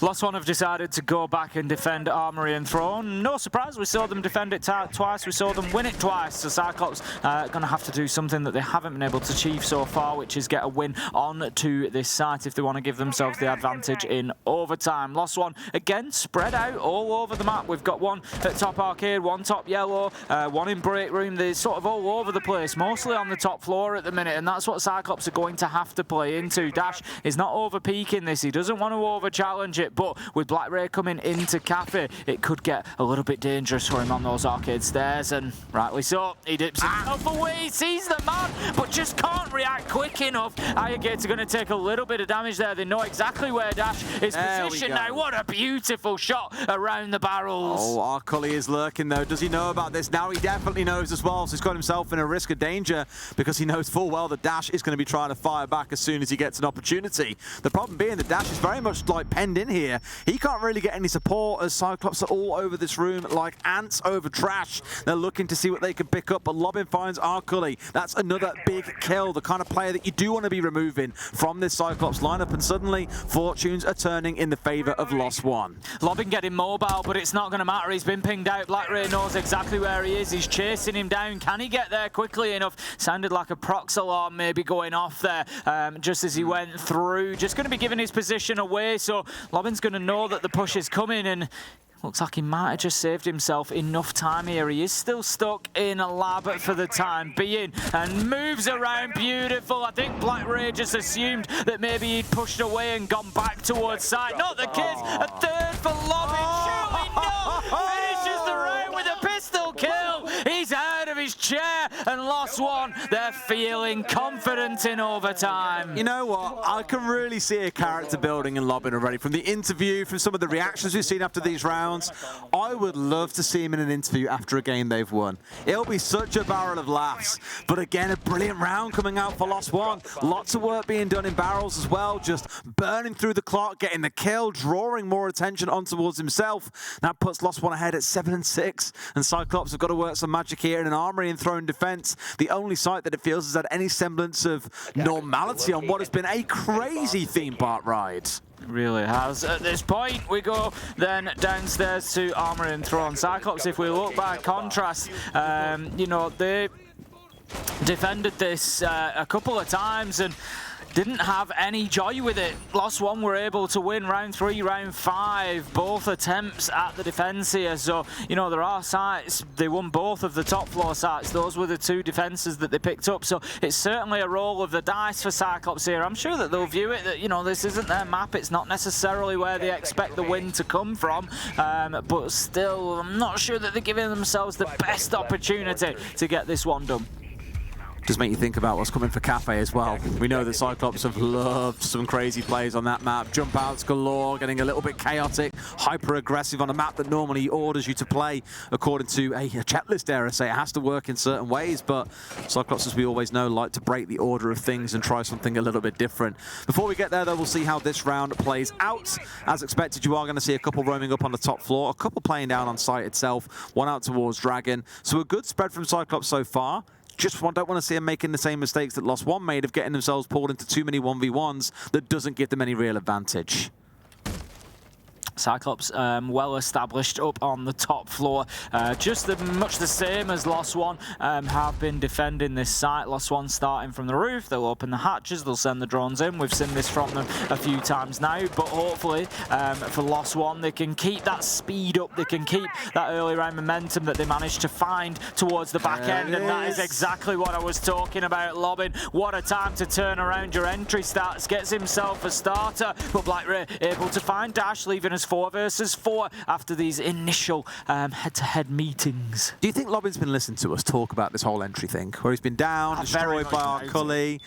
Somehow he's heard and gone, you guys are right, I need to get the entry stats back up, because the last 2 rounds, he has got the one over on top of our Cully and pushed his team slightly into the lead. Sure, we've seen the Maverick go down. It doesn't feel like a world ender, though obviously you've got to be concerned about how you're now going to find walls being opened up. They're going to have to force their way in instead, Tim, play with some vertical control potentially above yellow, but the rest of it is going to be no wall being opened up, just a direct push through to make some work happen on going in through those bottlenecks. All fought back in sight then, Lost One. They've got the run of the map. They can start opening up the verticals. They can start thinking about exactly how they're going to go in. They've lost the hard breach, so there is no options other than doors. Maya is going to be down, but collected back onto 20 HP.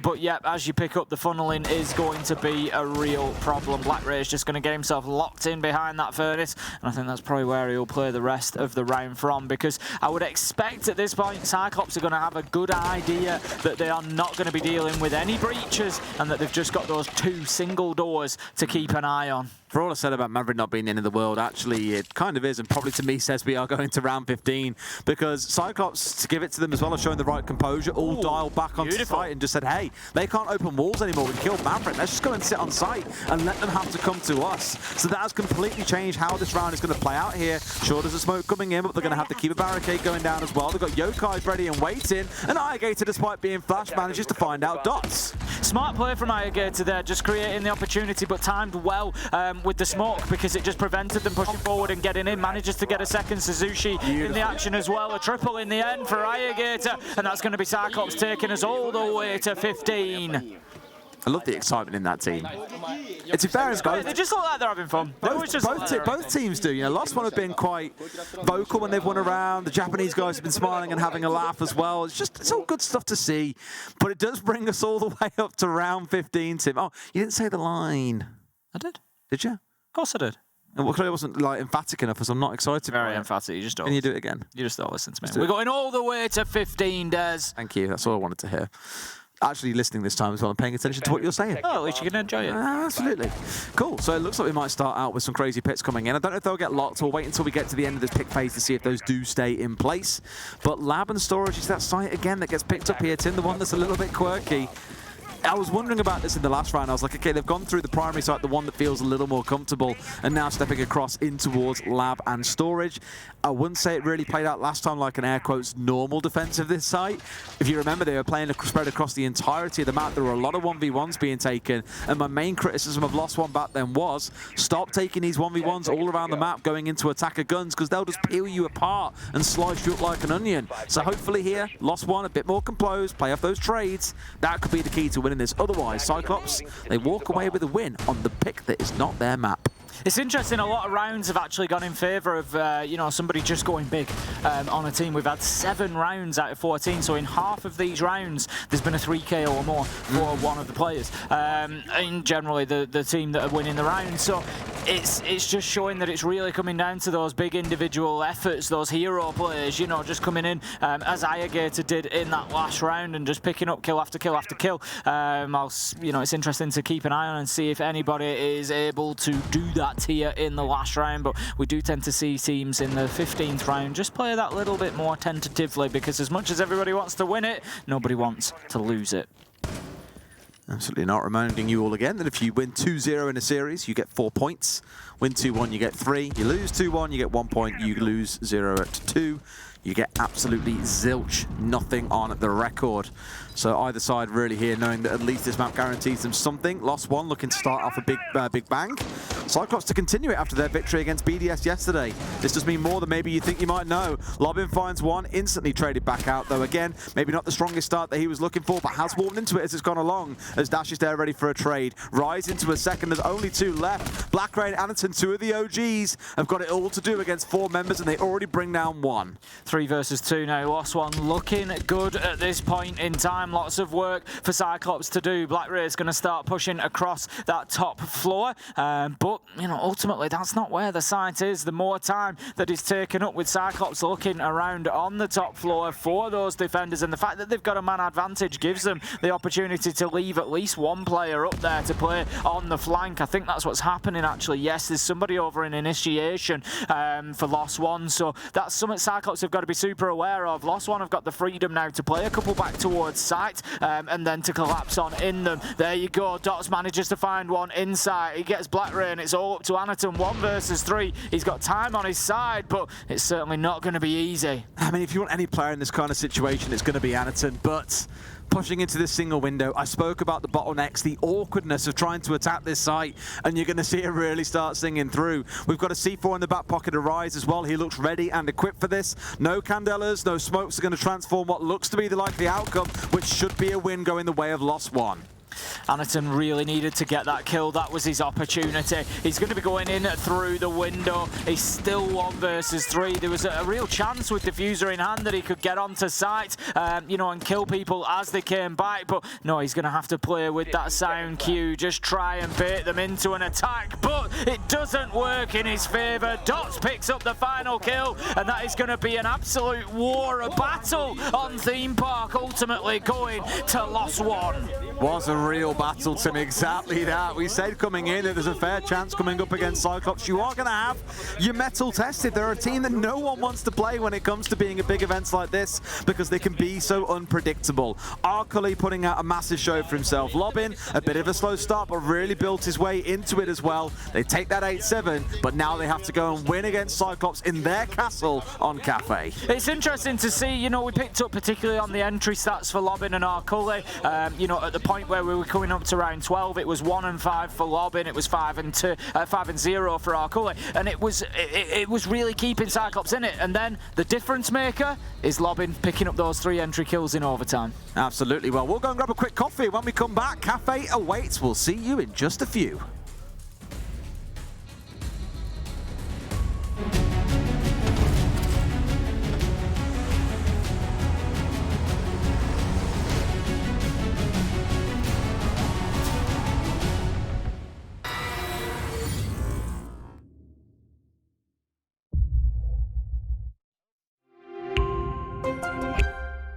I'm Nicholas Mortson, but you know me as Pingu. I'm a 2-time Rainbow Six Siege World Champion and former top Rainbow Six Siege player in Pro League.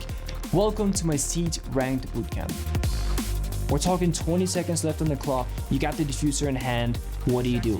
Play the way that you're comfortable with, because you have confidence when you're in this position, that is when you're gonna be at your very best. Good luck.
So here we are, going into the second map of Kafe very, very shortly. Lost One with an 8-7 victory over CYCLOPS on Lost One's map pick. This was their first map as well. They'd had a bye day yesterday.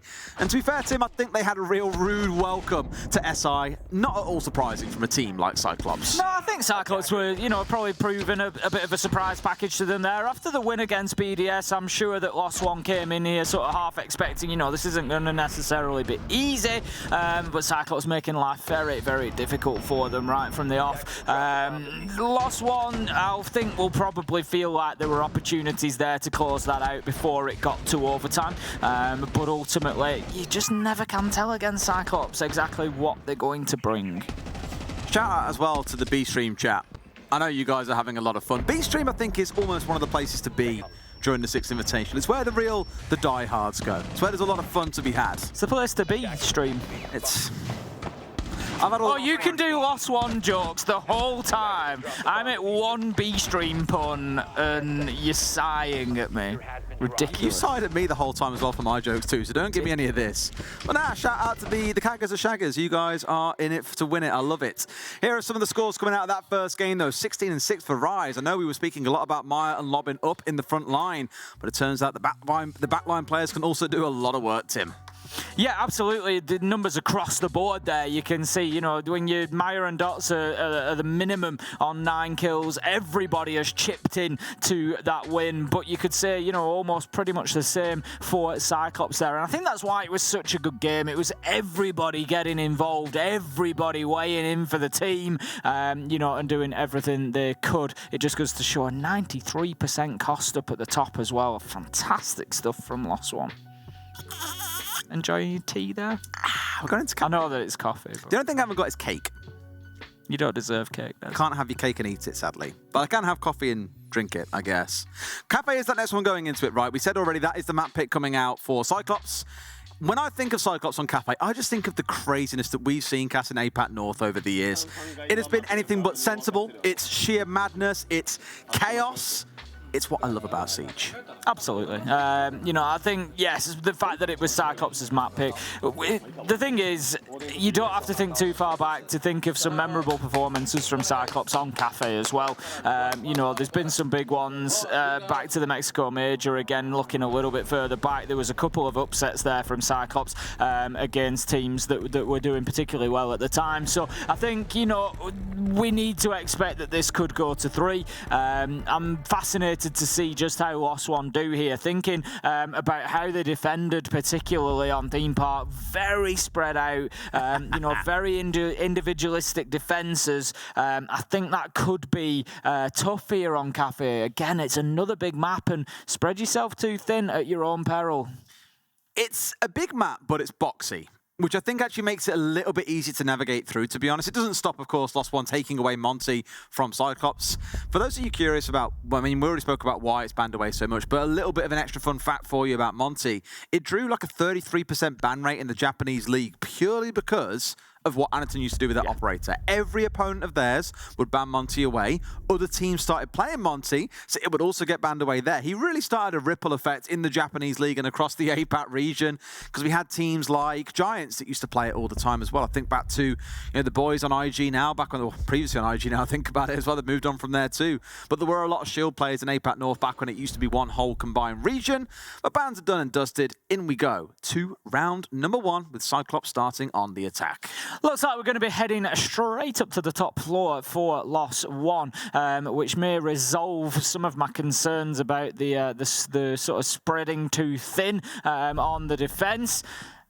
They're largely going to be sticking to the top floor. They may play one underneath with a Nitro potentially. We don't have a Pulse on side, so maybe not. We don't have any sort of cams or major intel. There's the one bulletproof that has been brought along by Castle, but no Nitros, so I don't really see any reason for too much of an extension underneath. That said, Dots is reinforcing down there. What was I thinking, Des? That they might just stick to the floor that they were defending? It's something you do see for this side sometimes, especially when you know the other team plays Buck, for example, or does want to look to play vertical. And with Zofia and Ash coming in, alongside maybe even the Zero, I am expecting you will see a little bit of this being a thing from below, where you're trying to force players out of cocktail. The one thing they're reading into here, I think, Lost One, and they are absolutely right, is that for the vast majority of the times, teams will start here on the west side and look to sweep their way across. So giving some kind of protection inside of Cigar, protection inside of Piano, and just looking to burn through the clock, because it is quite a short map. Again, it's a box.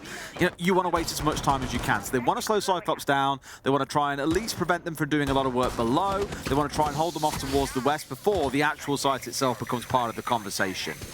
Straight away, we've got Cyclops burning a bit of utility there, taking out the castle barricade. Just 2 Hibana pellets will do the job. They've got the Ash on side as well, so the castle barricades really shouldn't be too much of a problem to deal with. They need to get the one-off double door leading from Piano into Cigar Shop if they're going to want to be playing into Cigar, because I imagine Lost One have likely got somebody playing inside that position, and that was exactly why. They certainly do, just on the opposite side of that barricade. So that's going to be the next step really for Cyclops, is get that done, and then they can start thinking about taking control of the top of Red Stairs. For sure. For now, at least, as you'd expect inside the first 60 seconds, it's more about getting to the building on a map like Kafe and looking to work your way forwards. Rise with the shotgun ready and waiting as grenades start raining all around. It's got to be a little bit mindful of that one. Still, it's kills raining over towards the side of Cyclops. 2 coming down pretty easy. Maya and Lobin, both gone. A good start for Cyclops on their map. 3 versus 4. Alligator has gone along the way. I don't know if Rise is maybe thinking about going out of this window. There is one on Repel, and it's one of them. If you do it, you're probably going to get your reward, but it's too late now as Cyclops move away. Rise happier to just hold his position for the time being and prevent the Red Stairs push developing, but as Black Ray gets him taken out, they're not going to have anything else to stop Cyclops walking in, taking control of Piano, and even pushing through into White Corridor down towards Lumber and making life difficult. Just one of those that they're sort of chipped away at them. Again, you're stepping into Cyclops' domain here. They're going to feel very comfortable on the attack inside and pretty confident in their attacks and how they want to structure these things together. You've got Dash and Dots, a pairing that we've seen actually come together from the same team. I want to say it was Guardian that came from, but maybe I'm forgetting the name. Either way, these boys know what to do. They know how to keep themselves in this one together. They've got to be able to win these critical gunfights at range, though. Already nearly losing out 1. Dots put down to about half HP. Just waiting for his man to come around the corner there. 40 seconds, and Cyclops are certainly not rushing this. They know they don't need to. Black Ray's going to take some damage inside of Piano, but does manage to move himself across towards the stage. He can then push on to Pixel, so much so that it does force Dots away. In comes the challenge, though. That's a big one. Taken down on Cocktail Balcony. Dash throws in the impact nade, but our Cully's there for the trade once again. We've said that a good few times today. Dots, he's covered if he tries to come out and stop this plant. Gets one. Can he get the second? No! He was so close, but Suzushi able to finish off the round, and Cyclops, they take a first successful attack. You see a few gunfights one like that, where a player's peeking into a line of bullets and still comes away with a kill first, and you're just like, how? It's usually my line of bullets that they're peeking into, and it's in rank. Oh, I mean, that I understand them living through. Constantly. But those from a pro player. Spray it, I'll be spraying out of a door, I'm holding an angle, and someone peeks into it and kills me. It drives me mad. Yeah, that's because you're not hitting the bullets in the right Terrible look. Terrible look. I know what your aim's like at your age. It looks good to me. And only to you. I can only see 70% of the screen, though, so it would do. When did you last get your glasses checked, mate? They've been checked a few times recently. I can imagine. I've had plenty of eye tests, don't you worry. Well, into round 2 we go, down into the kitchen, then the boys wanting a bit of a snack. I mean, I've got this coffee, I'd love some cake with it, but that's not going to happen today. With how things are setting up, I'm looking at those operators coming in. I love the solos on this map as well, to be honest. I think because there's a lot of vertical play that comes in. You start on the top floor, you move down to the second, you move down to the first. Whatever your ordering might be, I know that you guys in America and so on say first floor is the ground floor. We call it the ground floor. Either way, I think with the Solus here, you have the ability to keep them moving down, seeing when the drones are chasing you through, and pick them up, because the map isn't particularly wide or deep. It's just a box that's got those 3 floors to work through. Do think it's a really nice operator to have on side here, although truthfully, given the strength of it, it's good on pretty much any map. Yeah, I'd agree. CYCLOPS have done a good job, though. In contrast to that, they've still got 9 drones on the field, so they've certainly not given too many away. I'd imagine it was possibly a case of the first one spotting the Solis and saying they've got a Solis, so keeping all of the drones outside of the map. The next step, really, in keeping that information game alive for yourself is in busying the Solis. Try and find that operator and give them something else to think about other than allowing them to just run around chasing drones. 8 still on side, so CYCLOPS certainly not too bad for information at the minute, and starting to mount an immediate push in towards the bottom of White Stairs. Rise is in that position, and he's going to be looking to hold them off. I'm looking really at the attacking lineup here and seeing the Sen, seeing the Glass, seeing the Capital, and you just know what the game plan is for CYCLOPS. You know when it comes around to hitting the site, they want to have these operators dropping the gadgetry out, letting Anderton sing with the semi-automatic like we keep on saying you love so much. That really is their win condition, or at least the stage they want to get to. Lost One's main focus is going to be how can we keep them at bay for as long as possible and try and deny the ability to get that execute off by picking off 1 or 2 players. They're looking for it here as well. Lobbin getting nice and cheeky, but being challenged back on the reverse. No one taking any damage and both moving away. Lobbin hears that glass rifle and I think just thinks better of peeking out of there. We know how much trouble that can cause. Still 5 versus 5 halfway through the round, so Lost One I think going to be pretty happy with that. Black Ray on half health, and still CYCLOPS not really in a position where they're pushing into the map in any meaningful way. They're going to be looking to move into Bakery next, having cleared the laser gate off the double door there. First kill comes in for Arcully again. How many times have we said that? Another entry kill goes to Arcully, taking down Dash this time, but Dots is there to get that trade. 4 versus 4, a minute left to go, and CYCLOPS, it's time to get moving. Oh, Black Ray. I mean, there's a smoke coming in and out as well that they aren't going to be able to make use of because it's been caught out by one of the Wamai magnets. Going to instead be dragged a little higher up the wall and not be all that useful towards Anderton. I spoke about the win condition here. They've lost the 2 operators that were kind of, I'm not going to say surplus to requirements, but they weren't part of the core 3 of the Sens, the Glass, and the Capital all working together. But they haven't also got map control, so they're not going to be able to make use of those 3 in the way they want. This is looking a bit less than ideal, to be honest with you, Tim. It certainly is, and with only 28 seconds left to go, Anderton does get an important kill onto Lobbin, bringing it back to a 3 versus 3. But the real question is, where is the plant going to come from? Suzushi finds Rise. Does that give them a little opening? Is that the crack that they needed in the wall that Lost One had put up to be able to get in and put that diffuser down? Maya, he's just lurking through Bakery at this point. Dots manages to find Suzushi. Anderton onto Dots as a trade, but with only 3 seconds left to go, there's only 1 kill that Maya needs to find. Will he be able to? No! Shut down by Irrigator on fantastic cover from the bottom of Red Stairs, and CYCLOPS in a round that looked like it could be difficult for them somehow managed to find the win. Really, Lost One should not be losing that 4v3. I go back to the comments that we made back on Theme Park.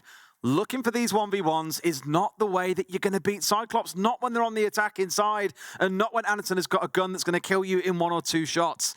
You've really got to be looking for the trade play, forcing them to attack into less than ideal situations, and I actually think Lost One did a great job, because they killed off 2 members, they drew out the smokes out of Anderton, they burnt away a lot of the needed utility that CYCLOPS had in back pocket before they even looked at the site. It was brilliant, but then they're picking into these 1v1s, they're giving Suzushi a freebie, they're trying to fight Anderton, who's playing on North Fate window. I get you want to try and stop them even getting in the building in the first place, but when you're in a 4v3, just pull back. Just play for the trades. It's all you got to do. So a little bit overzealous here, overzealousness being shown by Lost One, I fear, who again really need to rein it in. We're back in the same spot we were back on Theme Park. It's 2-0 to CYCLOPS. On Theme Park, we then had 5 straight rounds won by Lost One, but they've got to start getting something on the board here on the defense on Kafe. Otherwise, Border does wait just around the corner. It does. Up to the top floor we go again. Lost One losing this side in the first round. This time they brought along the mirror. We've got a couple of mirror windows. One looking in towards Piano particularly, and the other is in the Maestro spot, I believe. Yes, there we go. Looking into potentially Cigar Shop, but also any attempted Skylight drop as well. Now then, they didn't really, Lost One, do anything about the Red Stairs drop. They weren't in a position to challenge that, and ultimately it did allow CYCLOPS into Piano, into Cigar Shop, and it was a bit of a problem for them. So I'd like to see Lost One manage that area a little bit better this time. I did wonder if we were going to see anything particularly crazy coming out of Suzushi. He is on the Amara, has got the diffuser in hand as well, so not the kind to go flying in recklessly. And Tim, you shouldn't be losing to... you're a mirror. Like, you've got mirror windows to play behind. Why are you peeking onto a glass? Just Anaton doing Anaton things with the glass. Always a little bit of a nightmare on Lost One, certainly finding that out firsthand at the minute. Maya just playing underneath that skylight in one of the default plant spots at the moment. Oh, Cully able to find a nade kill onto Dash. Been very impressed with our Cully so far today. Putting up fantastic numbers, doing great work. And at the minute, Cyclops certainly in the driving seat of yet another round here on Kafe, and we can see exactly why it was their choice. It's just a bit silly again when Anaton has now found 2 kills, basically uncontested here, playing on the glass. You know, I get it to some level. You, again, want to challenge them outside the building, stop them getting in, but you've got all this wonderful utility. You've got castle barricades, you've got shields coming out, you've got mirror windows, you've got electrification, but you're looking for fights in spots you don't even need. Like, Cyclops are barely inside the building, yet they found 3 kills, Tim. Yep, it's looking, you know, at this point, it's looking like there's the danger there of this being an absolute speed run for Cyclops at this point. Lost One just seemed to really not have too much of a clue. A flawless round there. You know, it just looks for all the world like they don't know how to defend on Kafe. They're setting themselves up, but like you say, they're just getting picked off. You know, a couple of free kills for Anaton there, no real challenge in return. And it doesn't look like the Lost One that we just saw back on Theme Park. No, and sure enough, there is that classic 3-round timeout. You play 3 rounds, it's your first quarter down, then you have your timeout and figure out what's got to change. But the boys have got to know this is just not the way to be playing Kafe. The weird thing is, it is one of their favorite maps as well. I think it's 3rd in their order of preference after Villa and Oregon, so I'm a little bit surprised that they're struggling this much. But again, for me, it's not down to strategy. The setups look fine, the operator selections look fine. It's how they're playing. They're getting overzealous, they're getting too hungry for the 1v1s as if there's a point to prove. And again, I just implore them, slow it down, dial back, play behind your utility. Sure, if you can get an early kill, go for it, but make sure you've got either the ability to trade or you know for sure you are getting it, because right now you're throwing yourself at players that aren't even inside the building and you're paying the price. Yep, certainly not happening for them at the moment. Beaten up, and they need to get themselves back into this game. Tactical timeout will be over, and we're going to be heading this time to Reading Room and Fireplace. So we're going to be going to a site that we haven't seen yet from Lost One. They've lost the top floor twice. They've lost Kitchen, and they will see this time if they can hold on to one of those mid-floor sites. Now, again, top floor is going to be key. They haven't really been able to hold on to any of those power positions when defending the top floor. So that's something particularly they're going to have to focus on, make sure they do a better job of. They're going to want to keep themselves present in Cocktail, I would imagine, for as long as possible, potentially even as far up as Pixel, as far up as Piano. But I think, you know, they'll be forced back reasonably early by Cyclops if things continue as they have been, because Cyclops are just showing a real understanding of Kafe at the minute. Unsurprisingly, it's a map they used to play an awful lot. Yeah. I don't think so much this year as such, but I know that historically it's been one of their go-to maps for a good long time now. So looking at the lineups again, you're seeing more of the same stuff. You've got these big execute-heavy operators coming in with the Glaz on side, with the Ying. And the thing is, the reason why he's played now 4 rounds in a row and hasn't been found out is because Lost One have just kept on feeding into it. They've kept on peeking, they've kept on looking into smoke and being shot up by Anaton on the way through. So hopefully here, after that tactical timeout, we see the slowdown and things do start to look a bit more composed. Already, we've got Anaton up to the line of the building with the glass. He's just going to be droning ahead and feeding that information back into his teammates for the time being, and then he'll no doubt get himself onto the rappel and be looking to make those challenges, potentially head towards the skylight as well. We saw him have some joy from there previously from up on the rooftop. For the time being, it is the rappel, and then we will see, does he go to the white window or does he go all the way to the roof? But he's got his pre-placed drones. He's just going to be helping his team get inside the building as well. Interestingly, working from both top and bottom side here, Cyclops. I like it when there's a split like this as well. It gives you that kind of ability to pincer, right? But this, I'm just pleased, to be honest, that we've got through the first 60 seconds with no one dead. Either shows that Cyclops have slowed things down and trying to figure out what's changed after that tactical pause, or Lost One have learned and are looking to slow things down at least a little bit. I am clocking that their proximity to each other is a little bit better now. You got one working his way down white stairs. It is Dots as well that has to be really careful, because there is our Cully waiting below for him to step too far down. All he's really got to do though is sit here on these stairs and watch that window in towards sight. That's his primary job. Not so easy when you're being completely flashed out though, which is going to be as those Candelas come singing on through. Need to see the challenge coming into Dots. There it is. Just as I say it, Cully manages to find the nade onto him. I always like to see that utility backed up. If you're going to throw a couple of candelas in, you can't just let that flash effect wear off. You got to get in there and do the business, and CYCLOPS have done that fantastically. Dash, he's been forced all the way back into trains. He's trying to hold that long angle through onto White Stairs, but it is not going to be easy, as you say. His line of sight being blocked by the smokes. Anaton working with the scope of glass that will allow him to see those heat signatures through the smoke for the small time that it is deployed. Ayagator taken down by Maya, though, leveling things up at 4 versus 4. 40 seconds left to go. Do they know about Arcully inside a utility? I bloody well hope so. Anderson getting a flashy yellow, but not finding his man. And Suzushi finds one, Arcully another. It looks like CYCLOPS are still going to keep this train moving on forwards as we're up to a 4v2. Arcully continuing to find those important kills that really sort of define and pick up the pace within a round. Dash is going to find a kill onto Anaton. They've got to be aware of Arcully's position now. There's no other way out of there really other than using the rotate through into reading Suzushi. Diffuse it in hand, opportunity to put that down potentially, but Rise is going to put Black Ray down. Suzushi does indeed go for the plant. 1 versus 3 it's going to have to be. It's 1 versus 2 now. Rise did of course get the first, but it's that man again. Arcully stepping up with another important kill and a big round for CYCLOPS. That's 4-0 and they are on a speed run of Kafe. Quite literally, yeah, and let's not forget that's before they've even stepped onto the defensive side of things too. Just lost one, really looking lost inside enemy territory here, unable to read anything that's coming at them, unable to find the answers. It all feels one layer deep. As soon as CYCLOPS remove a player from a key position, they're able to step on forwards and just start making things happen without any real resistance. So 4-0 up. It feels a little bit late maybe for a comeback to begin, but if you can get 2 rounds on the defense, then maybe this game is still savable.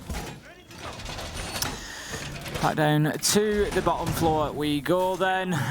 Again, lost one. Last time around, CYCLOPS were pretty much all over them in every aspect of the map. They got the kills, they got a couple of kills to open things up over on the White side. They shifted themselves across the bakery. It did take them a little bit of time, and maybe that's something Lost One can pick up on. CYCLOPS did struggle getting themselves established inside of bakery.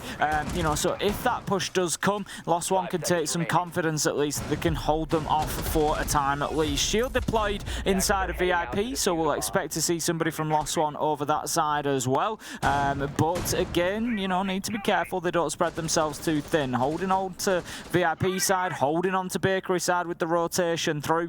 You know, they start to weaken the defense a little bit rather than just, you know, maybe reinforcing one side off and focusing the defense on the other. Once again, you're seeing this big execute heavy comp coming in as we spoke about in previous rounds. The light screens were used actually, interestingly, before to control red stairs. They didn't really have the ability to drone down. It's a thought, okay, we'll just force our way down, making use of the light screens. Not forgetting that Glaz can see through those light screens as well as smoke, so lots that he can bring dots. So this is a little bit much here, buddy. Damn, get out of dodge. Gets himself back inside, takes the drone out on the way through, but now is at risk of this opening. A little bit of support coming in, but I think he knows that he's a little bit screwed. In fact, he's got away with it. Wow, okay. Nicely tucked in. That small couple of shots coming in from White Stairs, enough to get him away to safety. Yep, just gave him the time that he needed to sprint across, get himself back in. The rotations on the favourable side as well, so obviously all pre-planned there.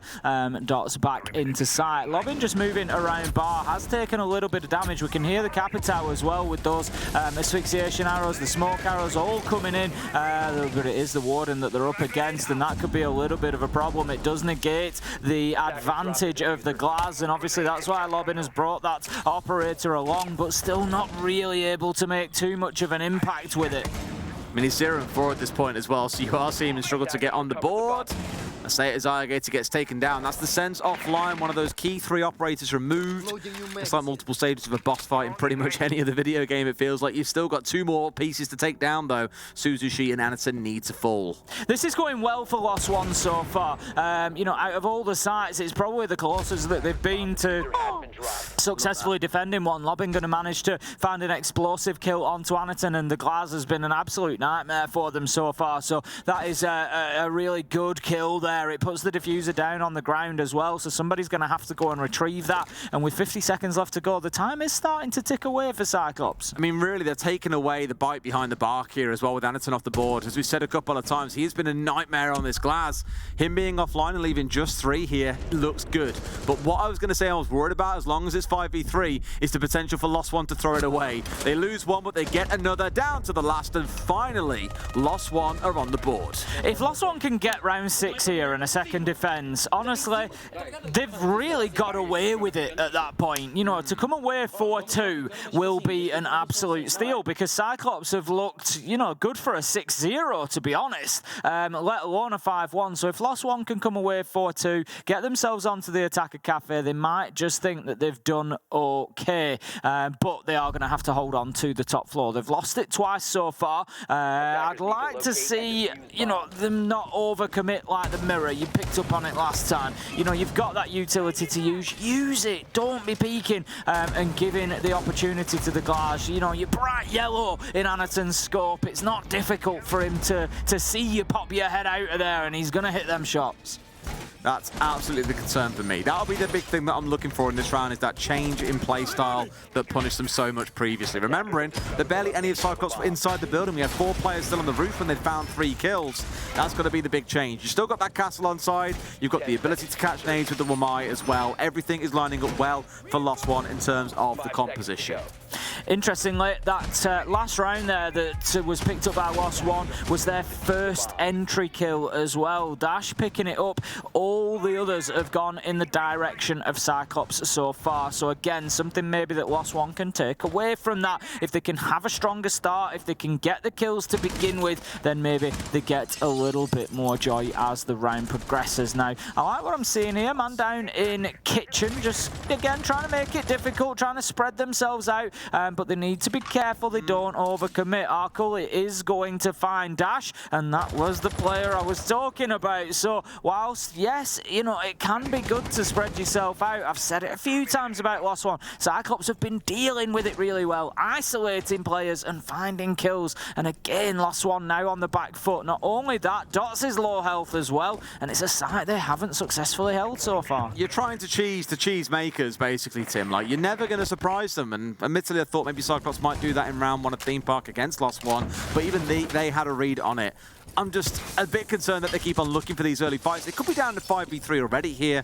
I've spoken about it to death. You get the idea. It's just aggression they've got to be really careful about picking and taking. Now they're looking to challenge it towards Piano, as they know very well that CYCLOPS are working their way up on that west side rappel, and are getting ready to take over Piano with a couple of players around the windows, up on the roof.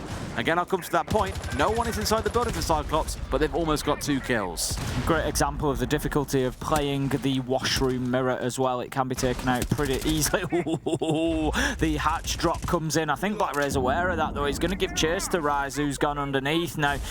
Rise did bring the shield rather than the nitro, so can't offer too much value from underneath. He's going to need to pretty much get himself straight back up White Stairs. Oh my God! Been taken out there by the Rotero. No, not the Rotero, it was the shock drone. Absolutely beautiful play from Anaton. That's hilarious. Oh my God, I love it. Really not often you see that. I thought it was a drone. I kind of ignored it because I saw it in my peripheral. I was like, okay, it's just it's a drone just watching you get the res. No one can really capitalize, and then zip, down he goes. So 2 taken out. Now looking to blow their way through, with these being shot off the wall by an ally. Maya having his wall kept alive, at least for now. It's got to be wary. There's also a challenge coming on the east window, and there goes the mirror window. This now exposed means that things are suddenly nowhere near as secure for Lost One as they'd hope. 3 versus 4. No, it's looking very shaky for them at the minute. Suzushi has diffuser in hand, and they're just trying to get forward into a position to be able to put it down. Arkle, look at the aggression there, but maybe just a bit too much as Maya manages to find a double. We're now in a 2v2 after Suzushi with the trade. Ayagator finds Rise. It's all up to Dots. He's in the freezer. I'm not sure that they know. He tries to spring out and stop the plant, but can't get the kill. And Ayagator moves around and picks up the round. 5-1 for CYCLOPS. Whew, 5-1's a great half coming in on the attacking side of Kafe as well. You understand maybe it was on the defensive side, but here doing so on the attack is fantastic. Now they get to go on what is no doubt considered the more preferable side in this map on their own map pick. Tim, I would be shocked if we are not seeing map 3 tonight. I think it's certainly looking that way. Lost One are going to have to bring something special here on the attack. The thing is, even if you favour the attacking side of Kafe, you've just been absolutely battered for 6 rounds, effectively. You managed to pick one of them up, but, you know, Lost One, they are going to be pretty cold at the minute. You've got a few operators, a few players there lobbing Rise, you know, 3 kills between the 2 of them, 3 kills in 6 rounds. You know, it's not really really setting them up for success on the attack. Absolutely. But that Solus once again coming out. We've seen that kind of form as a bit of a bait for some teams. Lost one back in the first half. Very similar story. Yeah, they were trying to use that information they found on drones to guess where players were, because you can use it, of course, to see when a player steps up to a drone outside the map and picks it up and go, oh, freebie, I can try and make a kill happen here. But teams are almost using that to goad you in and say, oh, clearly, if you've got a Solus, you know what's coming. And then it's a freebie to get in response on the other side. So we'll keep a close eye on BlackRay, see exactly what work he gets up to. On the attacking side, I'm looking at the Osa, though, and just saying, okay, I like it. I like being able to line up behind a couple of crucial bits of utility. I need to see where it's coming in from, though. I imagine it's going to work in from Bakery side, but maybe they've got some crazier ideas than I can think of right now. Just early attention being paid towards those windows for Lost One. The thing is, you know if you lost one, that's the other problem that you've got now. CYCLOPS are 5-1 up, and they're a team that like jumping out of windows. They're a team that like going for peaks, and they're 5-1 up. So, you know what? They can take that risk. They can jump out of a window. They can have a little look, and they're not going to worry about it too much. So, again, it's something that Lost One, hopefully, will keep in mind, because if not, they might just find themselves getting punished. Now, they've brought the IQ along, who will, just like Pulse, be able to see the Solus operating so long as IQ is within range. So that's something that BlackRay needs to be aware of on the Solus. But down on the bottom floor should be fairly safe for the time being. We've got a bit of robot wars on the go as well, with those yokai drones dancing around the more normal drones that indeed can't fly. I think BlackRay's seeing it out as well, going to back himself away here as they keep on working their way through the drone count of Lost One. Down to just 4 being left on the field, and here potentially there's a freebie coming out as Maya finds Anderson's skull through the floor with the help of that IQ. There's a nice reverse for you when all the focus is on Solus. That's it, because the Echo was currently using his mobile device to check the locations of the drones that he has and the camera feeds, and the electronic signal gave him away. Beautiful kill there, beautiful example of the power of IQ sometimes. Now, Dots is going to be pushing down those white stairs. Is he aware of BlackRay's position? BlackRay gets aggressive and finds a beautiful kill. Obviously unaware of him in utility, and that levels things up for CYCLOPS, 4 versus 4. All right. I still don't know how I feel. I mean, it's a crucial operator to have off the board, but it's about what else you can convert, and the answer here is enough. Another 1-for-1 coming out. Dash, this time down to a slither of HP as he and Alligator exchange blows on the way through the middle of the map.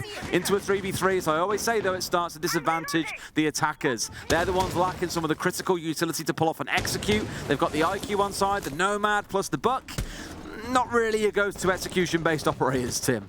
No, not at all. Now, we've also got low health on the side of CYCLOPS as well with Alkali. He's not going to take much killing, but he's just going to keep himself squirreled away for the time being. 20 seconds left to go, and you just don't feel like there's going to be much of an opportunity for Maya to put this diffuser down. CYCLOPS still at least in control of sight, and here comes BlackRay. They've absolutely no idea that he's got him behind them. It's going to be a nice and easy freebie as he finds a kill onto Dash. That leaves us now 3v2 pushing into sight. Oh, Cully almost looks the wrong way. He was going for the planter, but the man moved in through the breach, but yet it doesn't make a difference as CYCLOPS get themselves their first defensive round down in Kitchen, and that puts them on map point 6-1. They are absolutely dumpstering Lost One on this map as well. Again, I've got to come back to the fact that they've done it on the attack inside the first half with a 5-1 performance, to then have such a dominating defense as well. 3 players left alive, forcing the attackers to lose largely down to time as well. It's just really, really impressive. So border at this point looks all but guaranteed. I think I think it's fair to say that we will be seeing that. I wouldn't be surprised to see a little bit of aggression, as I said, out of CYCLOPS here now that they're on map point 6-1. The problem is here that, you know, I always say this, whoever comes out in a best 3, winning the second map feels to me a little bit more valuable than winning the first map, because you carry that momentum with you. But it's not just about even winning that second map here, it's the fashion in which CYCLOPS have won the second map. I'm sure at this one, you know, Lost One have probably practically checked out of this game mentally. They're already thinking about border, you know, they know which way this is going, and they know that they just need to focus up and turn things around, but it's going to be tough for them because CYCLOPS have had, you know, all the joy here. really feel like you can't blame them. Border's looking to be a really spicy one because obviously we saw it come out yesterday between BDS and between CYCLOPS. The CYCLOPS won that map. Exactly. Meanwhile, Lost One, they played Border 4 times during Stage 3, and they also played it during the qualifiers. So both teams have got really good recent history on that map, which just means it's hard to call which way it's going to go. Neither seeming to be overly preferenced on it. That is, of course, assuming Lost One can't pull off a miraculous comeback now and win 5 rounds in a row. Well, you know, you've got to look back to that matchup yesterday and the fact that CYCLOPS, you know, a lot of people thought CYCLOPS were, you know, they'd lost their minds a little bit taking BDS to Border. You know, it's one of BDS's favourite maps. They're fantastic on it, and CYCLOPS were able to get the win, and you know, that's going to give them a lot of confidence, I'm sure. So it's certainly not going to be a clear-cut final map, but we've got to get there first. We can't talk as if this is completely finished. They're going to be attacking onto Reading Room this time around. A lot of presence up on the top floor. We've got utility up there as well. There was a mirror placed looking in towards Freezer from Washroom, for example, and they're looking to hold on to as much of the top floor as they can for the time being, CYCLOPS. Okay, just waiting with that C4 as well. I think looking towards the white window. Someone repels too close, you're having an explosive being tossed skyward straight towards you, and it's hard to get away from it in time if you're holding pretty tight to the window. For now, everyone has backed away, mind you, and by the looks of it, so will iGator as well, instead moving his way across in towards Cocktail, just waiting for the next threat to step forward. Arcole just taking little pot shots down by the pillar, manages to sidestep a nade there as Anaton finds a kill onto Dots. Black Ray gets the kill onto Dash as well. And as I said, Lost One, I think they know which way this is going. iGator gets Maya. Could it be done in flawless fashion here in round 8? It's currently 2 versus 5. Lost One have got a little bit of time on their side, but not too much. They've got a minute to do something about this, and the problem is that the information is there as well. The Yorkite drone seeing the direction that they are pushing from. It is not going to be easy. A little bit of time and a lot of work to do though, Tim. Now almost an impossible task, it looks like, as Lobin has got to go through every single man on the side of CYCLOPS. Finds one with 4 still left to go. But like we said at the start of this round, it looks like it's been written in the stars that this game will go all the way through to 3. How close it's going to be, I've got no idea. But CYCLOPS take a dominating 7-1 victory on Kafe. The thing you've got to look at as well is you've got the map pick of Lost One was Theme Park 8-7, all 15 rounds. When CYCLOPS get onto their own map pick, they've absolutely steamrolled them there. So, you know, for me, in terms of the mental game, CYCLOPS carry a big weight forward here onto Border. It's going to be a real positive for them, and I think Lost One have really got their work cut out here, and I haven't done the maths or anything yet. This isn't a guarantee, but I did say coming into it yesterday, you know, that I would expect two wins is probably enough to see you through the groups, realistically. You know, given that 4 out of 5 will qualify, I think that 2 wins is likely to be enough. You know, there might be some extreme circumstances where, you know, maybe it wouldn't get the job done, but I think CYCLOPS are putting themselves in a fantastic position. Well, Lost One need a chat. We need a quick break before we get into Border, so let's go to a break, and when we come back, Border awaits. See you in a few.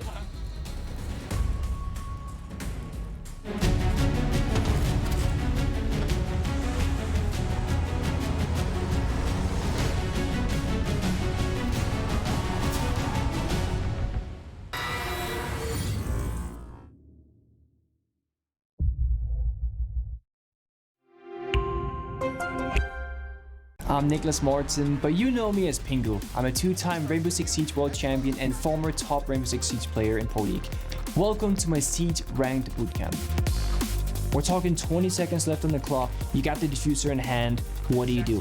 Play the way that you're comfortable with, because you have confidence when you're in this position. That is when you're gonna be at your very best. Good luck.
Here at the Six Invitational. We're going into our final game of the day, the last one, you might say, between Lost One and CYCLOPS. 8-7 on Theme Park, a 7-1 drubbing on Kafe coming out from CYCLOPS on their own map pick, and now we go to Border, a map that both teams have played an absolute shed load to see who walks away with the lion's share of the points. This is it. I mean, we've got a very recent good result for CYCLOPS. They beat BDS yesterday on Border, and so I'm sure they're going to be carrying a bit of confidence in there. You know, you can just see the difference there. Ayagator really running away with things, 10-4. I think it kind of goes to show players' confidence on maps can change as well, because Rise was like 16-4 or something ludicrous back on Theme Park. 1-7 on that map. Barely a single impact felt from him throughout the entirety of the game. And a set out to Suzushi as well. 100% cost across those 8 rounds. Impressive stuff, and something CYCLOPS will hope to continue forward. Their EPS all above 100 as well, you know, all above average performance there. So fantastic from CYCLOPS. The thing is, coming in, you know, you and I know CYCLOPS pretty well. We watch them a lot. We know that they can get results. We know that they've got the ability, but, you know, there's always these questions about APAC, and CYCLOPS have come in, and I think they've probably surprised a few people. They're going fantastically well so far. There's a long way to go, but, you know, they are looking at being very close to, you know, being in those playoffs already, and we're only in day 2. Yeah,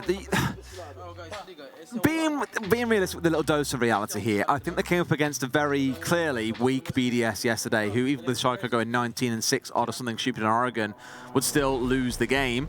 We then come in today against Lost One, who's their first official playing here as well. CYCLOPS, yes, are playing very well, and I think have looked like the better team throughout, but maybe I'm just poisoned by past results at different majors and other LAN events, like SI previously, for example, but I just need to see them beat a really notable team in the playoff stages before I'm really convinced that it's a really solid tournament for them. And it's not just down to opponents not really 100% being there. It's not me trying to write CYCLOPS off and say they're a bad team, because we love watching CYCLOPS. They're really good fun. One of the most fun teams that we actually have at the tournament, and clearly some very skilled players. It's just more, I'm just not having too high expectations until I see it against a really big team. You got to manage those expectations, exactly that. You know, you don't want to raise that bar too high. The players ultimately, you know, they know what's going on. If they get through, I'm delighted for them. I don't think they'll finish in first place or maybe even second, but they will get through. I've got no doubt about that. I think that much is clear at this point. I think. Well, who have they got left in this group? They've played BDS, they've played Lost One. Who else is in there? There's and Astralis. OXG could be an interesting one, actually. Yeah, and Astralis, I think, have got it in them to be better. Astralis, I think, will probably, their style will suit playing against Cyclops quite well. They deal with chaos quite well. Yes, I was going to say they deal with chaos quite well. They adapt, they improvise, and I think Astralis will probably fare up quite well. I think OXG could possibly struggle because they're a much more logical team. You know, they're a much more sort of strat-based team that they want to do this. And we saw those moments whereby improvisation and adaptation was needed. Yeah, it was generally Astralis that came out on top.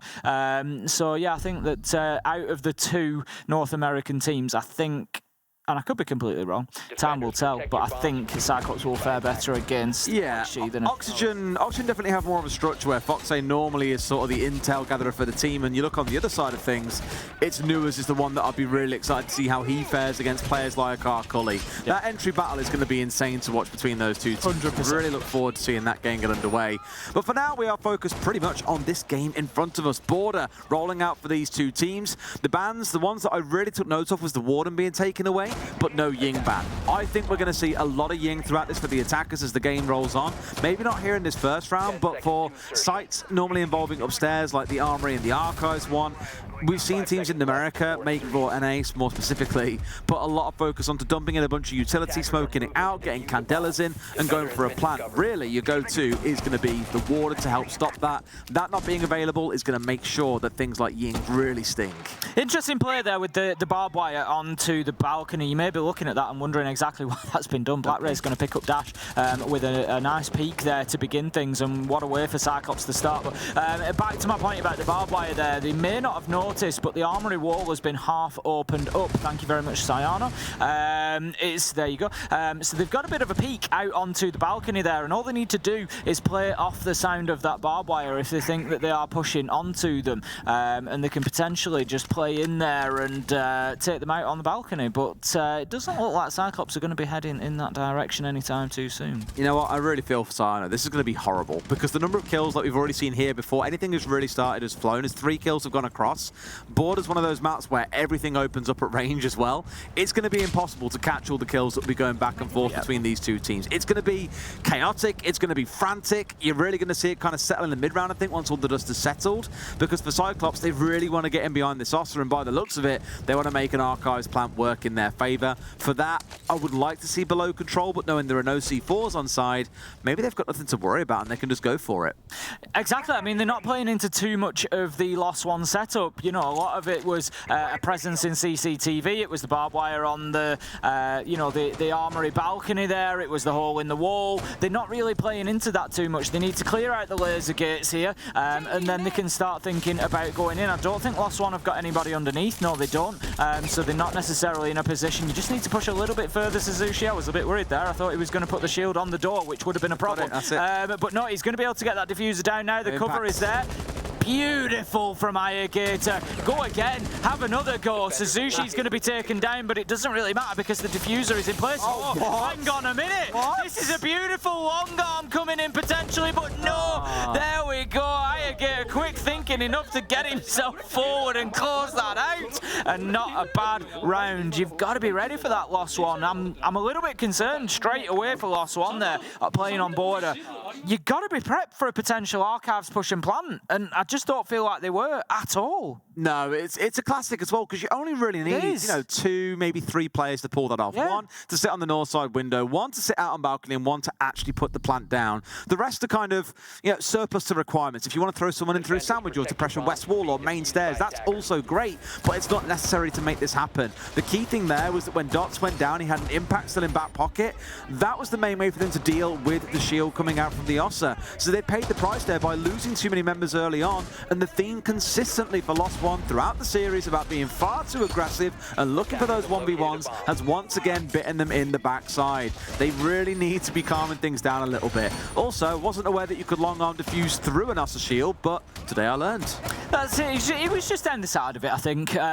So there was he had the line of sight through to the case on the floor. But yeah, ultimately it was just not possible for him. But yep, quick thinking to shoot the canister, you know, destroy the shield, and just get the angle that was needed to be able to take that player out. So a good start from CYCLOPS, and like I said, it does raise immediate concerns for me from Lost One, because you know it's like suffering to a rush in the first round almost. You know, you've got to be prepared for that potential Archives point. You can't let them get away with a cheese play almost. You know, it's something that you do in ranked sometimes. You know, let's just throw it down inside of Archives door quickly and don't play into the defense. And Lost One, they're going to have to switch on quickly. They've gone for, I think, the barbed wire out on the balcony once again. They're looking for that potential challenge to come through. Last time CYCLOPS just didn't bother playing into it at all. And honestly, it wouldn't surprise me if they do it again. Wow. But what a beauty. Dash just deleting Alligator from the east stairs. Cheeky little bugger. Really smashing him there through the soft wall as well. I'm sure a lot of frustration for Alligator knowing that he's been hit there by a bit of RNG, a little bit of bad luck, a little bit of timing, also all rolling into one. Arcully looking to move his way up through main stairs here, potentially getting rid of some of the utility more towards the upstairs. They have got a nice angle through as well from the floor, so if they want to start chucking nades skyward, for example, if they want to get themselves into a spot to start pushing in, they've got a few options here, and Lost One are getting ready for what looks to be potentially a main stairs push. Lost One pretty mobile again. They've got, again, it seems to be a little bit of a common theme through their defences is to have these, you know, rotations, lines of sight opened up. They do play, you know, very open in a lot of ways, and that seems to be continuing on board. They're going to hold the top of main stairs from Fountain for the time being. Anaton just opening up below half wall, but he's not going to find anybody because there's nobody playing there at the moment. Susie, she's the one to watch here again on the Ossa because he's the one with the diffuser in back pocket as well. If you want to follow what a team's plan is, always keep an eye on the diffuser carry. They tend to indicate exactly what the intents are. And I think here with him pulling away, they might be trying to rotate off. Yes, it looks like they are going round towards break room. May even go past us and keep on all the way round to go back for another Archives push. They've got 4 players. That is enough to make it work, but not forgetting that Lost One will have put a lot of their attention instead looking towards the other side of the map. Dash is just trying to hold the top of his stairs, and he's going to get his man. He didn't stand up, and he found himself the kill. Anaton is there to get the trade, leaving us in a 3v3. Doesn't know the push is coming. 2 kills for Lobin, and Arcully manages to finally shut him down, but Arcully can do no more as Maya finds the final kill. Lost One leveling things up, and a much better defense there that time. They were much more prepared for what CYCLOPS were bringing, and that is the level of defense I'd expect to see coming out of Lost One. Yeah, CYCLOPS especially, I think, got a little bit tangled up on the west side of the map. Weren't really sure what to do, because for a second I thought they were going to work underneath and get some nades coming up, but the members of Lost One really well placed. We saw the player inside a fountain stood on concrete, couldn't be naded from below, and actually on site itself, there was no information available to feed the nades, to guide them towards targets that they would be looking for. So well played by Lost One, being quite smart about placements on the defense, and CYCLOPS realizing maybe a little bit too late that it wasn't going to work and they needed to get themselves moved away. Instantly seeing this setup, by the way, makes me nervous. We saw Dream, for example, for Oxygen yesterday, get straight inside a site, get a plant down with the Ossa. It was as easy as 1, 2, 3. We've seen a similar thing happen for BDS over in EUL in Stage 3. That castle wall that you saw dropped a second ago by the single wall leading in towards site just gives you a nice safe passage angle. You get control of these stairs, work your way across, and there's nothing really to stop you. That's it. You don't have to take an awful lot of the map in order to do that. There's not too much verticality can do that's likely to have been opened up. You know, you can't see that from the hatch, for example. You can see the hatch is open there, but you can't see it from there, and so it's just a little bit limited exactly how much you can impact on that spot as a defender, especially with the wall soft as well. You know, there's going to be an opportunity. I think there's even a rotation opened up in there, so yep, something that Lost One definitely need to be aware of. Look at this though, CYCLOPS already inside of detention. They've got that opened up, and they're going to be heading through customs very, very soon. You'd hope so. I mean, looking at how this is set up, they want that top floor control. They want to establish hatch control to give you so much of the site to play behind, and you can also cover the diffuser from above. I think actually it was a game you and I were casting on yesterday when we saw it come down to a 1v1, and the player of the attackers was up on the hatch, the defender was on site, and there was just no way the defender could get away with the defuse with that cover provided on the above. That's why you've got the double castle barricade coming down inside of the red hallway, and why you're seeing so much being committed to this top floor. It's imperative that Lost One hold on to it for as long as they can. Dash is going to head back up east stairs, away from sight, again, just to try and support this top floor hold, I think. He's going to use the Oryx dash and just try and prevent any push coming into break room for the time being. BlackRay holding a very tight angle through there, though, and there's just going to be a bit of a standoff here, but ultimately there's only the defenders that win in such a standoff, getting a couple of drones taken down as well. Dash needs to be careful, though, because it's not going to take much at all for him to be finished off, down to about 40 health here, so certainly on the back foot in any gunfights. A little bit dicey, you know. Dash is already down to about 40 HP from previous engagement. This nade gets in the right place to be finished off, but here it's just to get that castle barricade blown open and finding a new path through to try and come in for the challenge. And there we go, easy as 1, 2, 3 for BlackRay, picking up Dash and liberating east stairs. Yep, too easy for him to walk in there. He knows that there's one inside a fountain as well. Lobbin's just going to be encouraged out into the open, and BlackRay is there ready to take the shot, but Maya once again in position. Maya having a great game so far for Lost One here on Border. 3 versus 3 Cyclops without top floor control. As Maya drops back into sight. That is going to give it them now, but the time is a-ticking. It is. I mean, if Maya keeps on playing like this as well, then it's a real good sign that Lost One might get some joy in these rounds. The step out comes in. Is it Maya round again? It's a bit of a 1v1, but Maya loses out the 1v1, down to a 3v2 for Cyclops. That was beautiful from Maya there as that flash came in. He knew that there was potentially going to be a push following it. He had no option but to aggress, and it was the right choice. Lost his life shortly after, but 2 versus 3 is not the end of the world for Lost One here with 20 seconds left to go. Cyclops, they're going to have to get moving and potentially think about putting a diffuser down, and 15 seconds left to go, waiting for Selma charges to detonate. It's not the best place to be. Dot's almost taken out, but somehow finds one, finds 2 before he's closed down. 3 seconds left to go. Suzushi, no real option but to try and stick this. Goes for the kills, but no Rise in the absolute nick of time manages to take him down, and that's going to be another round for Lost One, but boy, was it close. Really good call by Suzushi there to push. A good idea of where the player was, looking in for the gunfight, but Rise holding still does give Lost One that second round in the game. I'm loving it so far. It's getting nice and scrappy in the game a little bit, Tim, at points. But that's what you want in the last best of 3 of the day. Honestly, one bullet there, Des.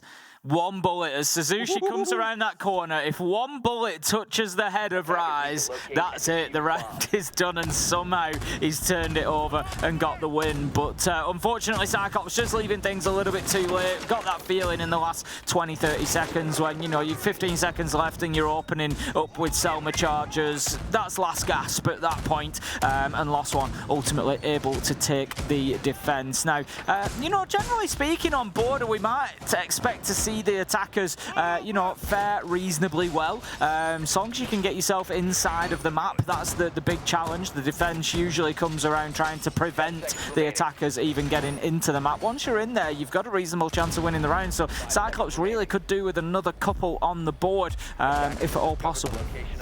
Whew, you're hoping so.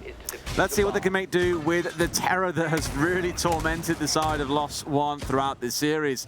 It's Anderson once again stepping across the playing on the glass, supported by that Ying that I mentioned earlier on. Now it's taken a couple of rounds for it to make an appearance, but we know Warden on side. That operator right now is really bloody powerful. Even just for clearing out areas of the map that aren't the site, for getting top floor control, for example, it's a really smart pick here. So I'm glad to see Cyclops acknowledging that, cottoning on and saying, all right, let's bring it along to see what damage we can do. 4 smokes, a bunch of candelas, looking good. Arcully on the Ash, a scary prospect really. Arcully's been absolutely flying so far today. Very impressed with his performance, and we know how damaging Ash can even now still be. A couple of nerfs along the way over the last couple of years, but still very viable in terms of fragging. So we'll see what Arcully can do within the round. Supported by the Ying as well. Glaz, as you've already mentioned, on Anaton. You know, they've got all the key ingredients here to be a real nuisance, but can you make a cake? That's the question. The beginning is they're going to be looking to clear out the top floor. Lobbin is on that sandwich window. He's just stood next to it, and you just wonder exactly what's going to happen. He goes for the jump out, but no. Cyclops say there are only 1 kings of jump outs in this server, and it is us. Anaton managing to double down, get another kill, and that leaves us now in a 5 versus 3. Here comes Maya as well, stepping around for the 1 versus 1 and wins it out against Anderson, taking that glass offline. 3 versus 3 with 90 seconds to play. A little bit better as well as Rise finds a 2K. The demon on these vertical angles, it's why you need that top floor control and why I really thought we might see Suzushi going for a bit of a push in. But our Cully brings down Dash, a 2v2. These numbers just keep on following each other throughout the rounds, Tim. What a turnaround for Lost One in the round there. 5 versus 3. Rise and Maya doing a great job from above. Maya having a fantastic game on board. Both of them really 9 kills between the two of them inside of the 4 or 3.5 rounds that we've played so far. Now the problem for CYCLOPS is that they still have the vertical, and both of them are up there, and for good reason, Des, because they're just going to play to deny the plant from above.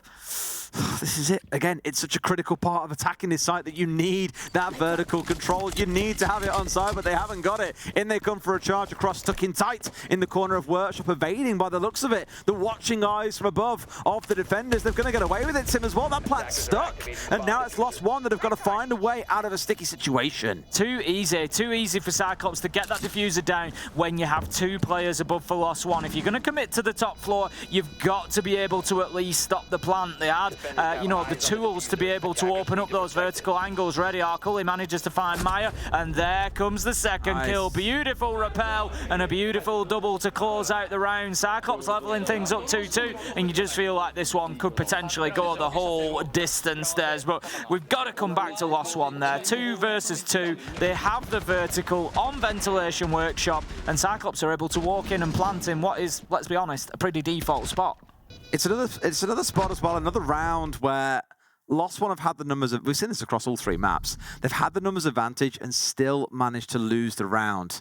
Like, relying solely on the verticals is one thing, but that maybe was a little bit too much of a committal. Having 1 player on site, for example, supported by those verticals on key entry points into the site might have been more of the play. So, CYCLOPS being gifted a little bit of a freebie there as well, working through what looked to be a bit of a precarious situation, have brought things back up to 2 apiece.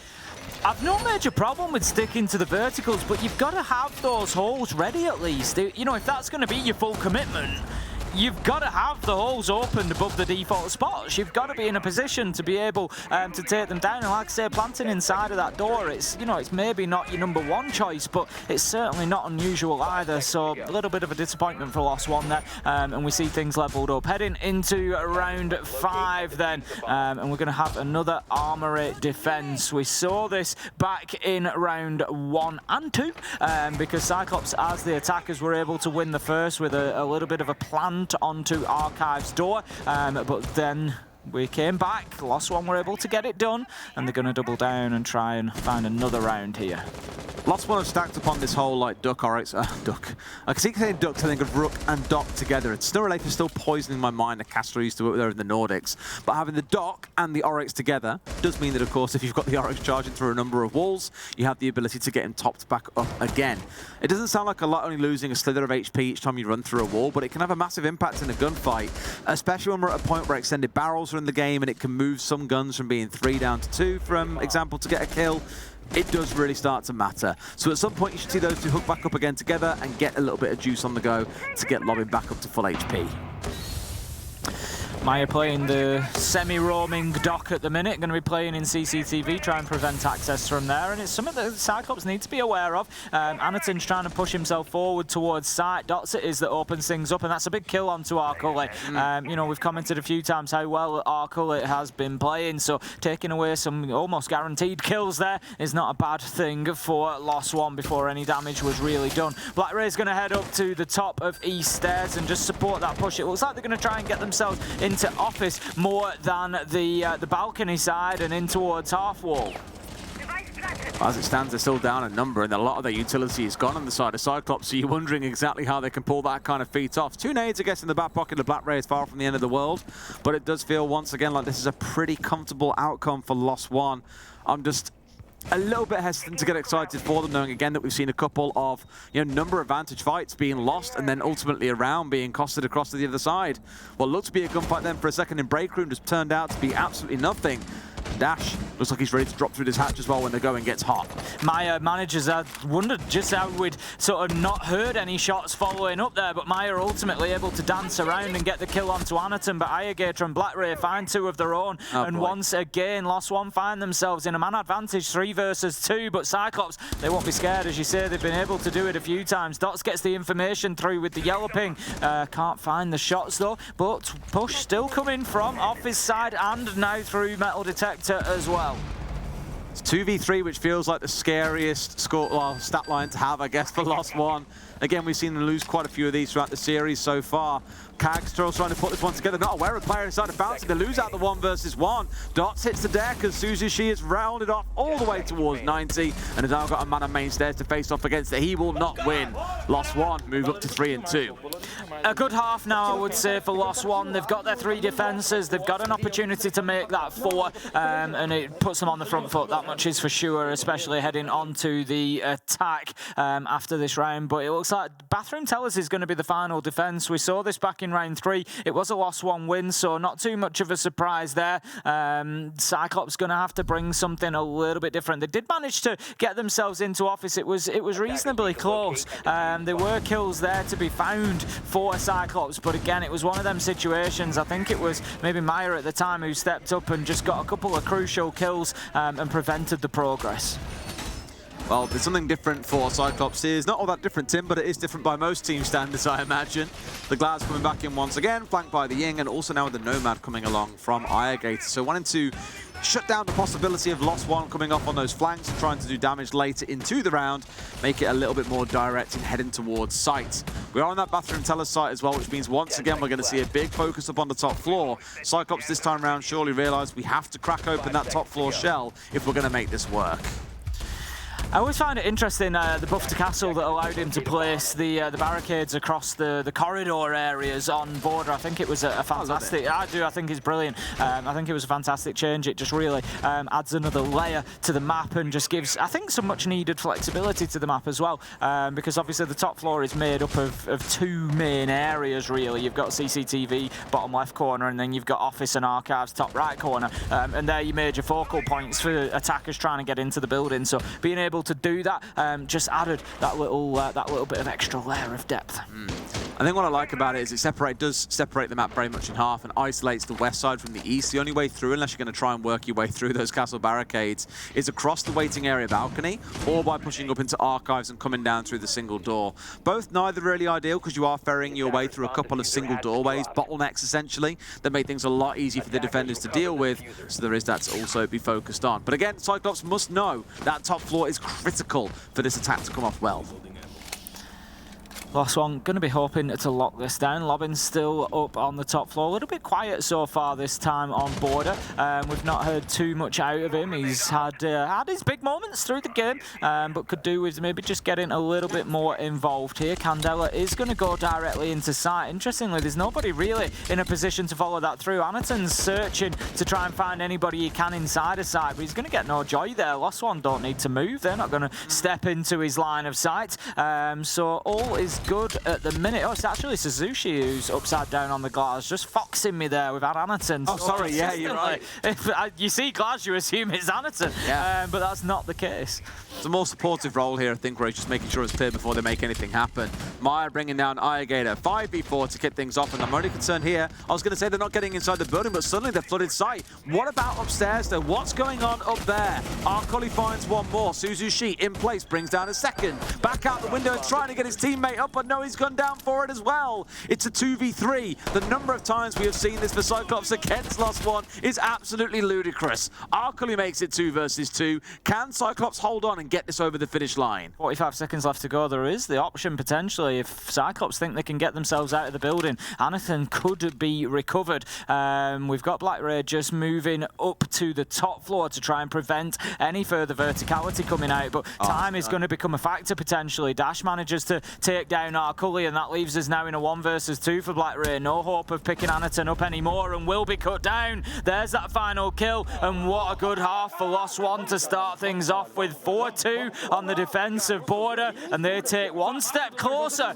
to a first match win here at Six Invitational 2023. It's exactly as you said as well, Tim. Defensive side of border is the big one. And again, CYCLOPS were coming out with all the wacky stuff, the Glaz being a permanent fixture in their attacks, a little bit of changing around that, but always something different to bring into each round. I just look at that and ask for the CYCLOPS, you know, you guys play BDS in this as well. You know how to play this map. But it felt like they were ignoring a lot of the key elements like that vertical control, or were keeping it very sort of one-sided. Think about their plan, for example, that did work out when they ignored the vertical control. Equally, we've had shown here why vertical control is so important, because they've lost to some of that, at least early into the execute in that round, with 2 members being downed and 1 even being finished off. But here we go then, side swap. CYCLOPS going to the defense. On the attacking side is Lost One. No Glaz on their side, but we are seeing a good number of nades being brought in here. 3 of the operators, all with those in back pocket. And when there's only a 1 on side, it feels pretty smart to start tossing those in, because you never know what you're going to find on a tight map like Border. 5 seconds left. This is going to be a very, very telling round. Usually I would focus on slightly later rounds, you know, to start determining how things might work out. But I think this one is going to give us a very good indication. If Lost One come in with a good attack here, go 5-2, I would expect to see them probably go on and take this whole thing, take the lion's share of the points. So it's really important for CYCLOPS that they get in this one locked down. It's their primary site choice, you know, and they need to make sure that they get the job done. Absolutely agree. Bit of denial coming in as well with Anaton on the Bandit. 3 of those batteries now down and deployed to keep these walls locked up tight. No EMPs coming through on the side of Lost One, either in the form of a Thatcher or in the form of the mini ones as well. Of course, the KB, one of those operators that does have the new gadget available. Although we've seen a couple of teams in the last couple of days try and make those work and fail to find the gadget that was actually keeping a wall locked up. One of them on this exact map. You've got to be quite specific with them. You know, the radius certainly isn't anywhere near what Thatcher can bring. 1.8 meters to exactly. Like 5 or something. This is it. You know, if you're hitting the bottom of a wall and there's gadget at the top of it, you are not going to take it out. And much the same left to right as well. You know, you've got to be sending drones in there and just be sure of exactly where that gadget is placed if you want to be successful with them. Still holding here out towards this east side and office. A bit of a slow start for Lost One, who haven't moved any massive pace just yet, but are getting themselves lined up. Going to open up the non-electrified single wall. This will open up a part of the wall to the right-hand side as well, I imagine, at least a little bit, to start getting them some focus in. As Dash comes in with the first nade, brings out Black Ray. We did mention there are a lot of those on side, 6 overall in the round. They are down to just 2 left, but you can hear the explosions going off across the entire map as Lost One keep on trying to seek out key targets. I guess it's going to take an awful lot of damage there. They can't secure the kill. Lobin sort of smells blood and tries to get in there aggressively. Just all he can do is pepper his way back through the soft wall there. Suzuki almost picks up the feet of the man underneath, but will not have any such luck. Lost One really starting to ramp the pressure up here in round 7 as Lobin's going to hold that long angle. If any movement comes across trying to rotate back into sight, it could be a danger for them, but the knock actually moves away and pushes back in towards the side door. Here we're still trying to make it happen at 45 seconds remaining. Again, it feels like Lost One have sort of stalled a little bit here as well. Unsure how to proceed. Arcully bringing down Meyer, a second one coming out, but it's trades galore as Dots and Dash go for a pairing, get 3 kills between them. Plant is going down, and Irrigator with a slither of HP has got to make it work against 3. Low health, and as soon as he's going to move in here, he's got a choice, either the sound of the metal detectors or he goes through the window. He can't sit here all day, Des. He's on the clock. He's got 3 kills left to find. He knows that there's one available for him, but just can't do it as Dash steps around and finds his kill through the metal detector. And that is a super important round for Lost One, coming in with the first attack on the primary site and getting that 5-2 lead. You just feel like that might crush the spirit of CYCLOPS. Oh, I really get a sense of deja vu again. Back on map 1 on Theme Park, we were at 5-2 for Lost One and thought, surely they don't lose this one away now. But the battle back came in, we climbed up to 5-5, it went all the way through to overtime. It was a real war. So looking here with CYCLOPS having their moment to say, right boys, we've got to get the reset on here. What can we do about this? You sense that moment of panic. We are seeing the fractures really start to show in the team. Lost One looking full of confidence. Cyclops, you know, they are absolutely capable of doing it, yes. But Lost One, you know, think of the Lost One on Kafe. This looks like a completely different beast to me.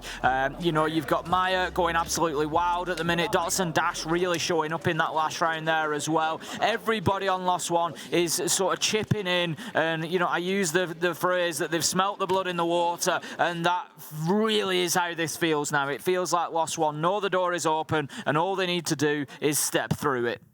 That's it. It's a good start for them. It's looked a bit rocky at points throughout the series, but all that stands between them now and those 3 points is a couple of rounds. So here we go. IQ on side for Maya here, expected to find something kind of crazy coming out, and I think it's probably a good idea.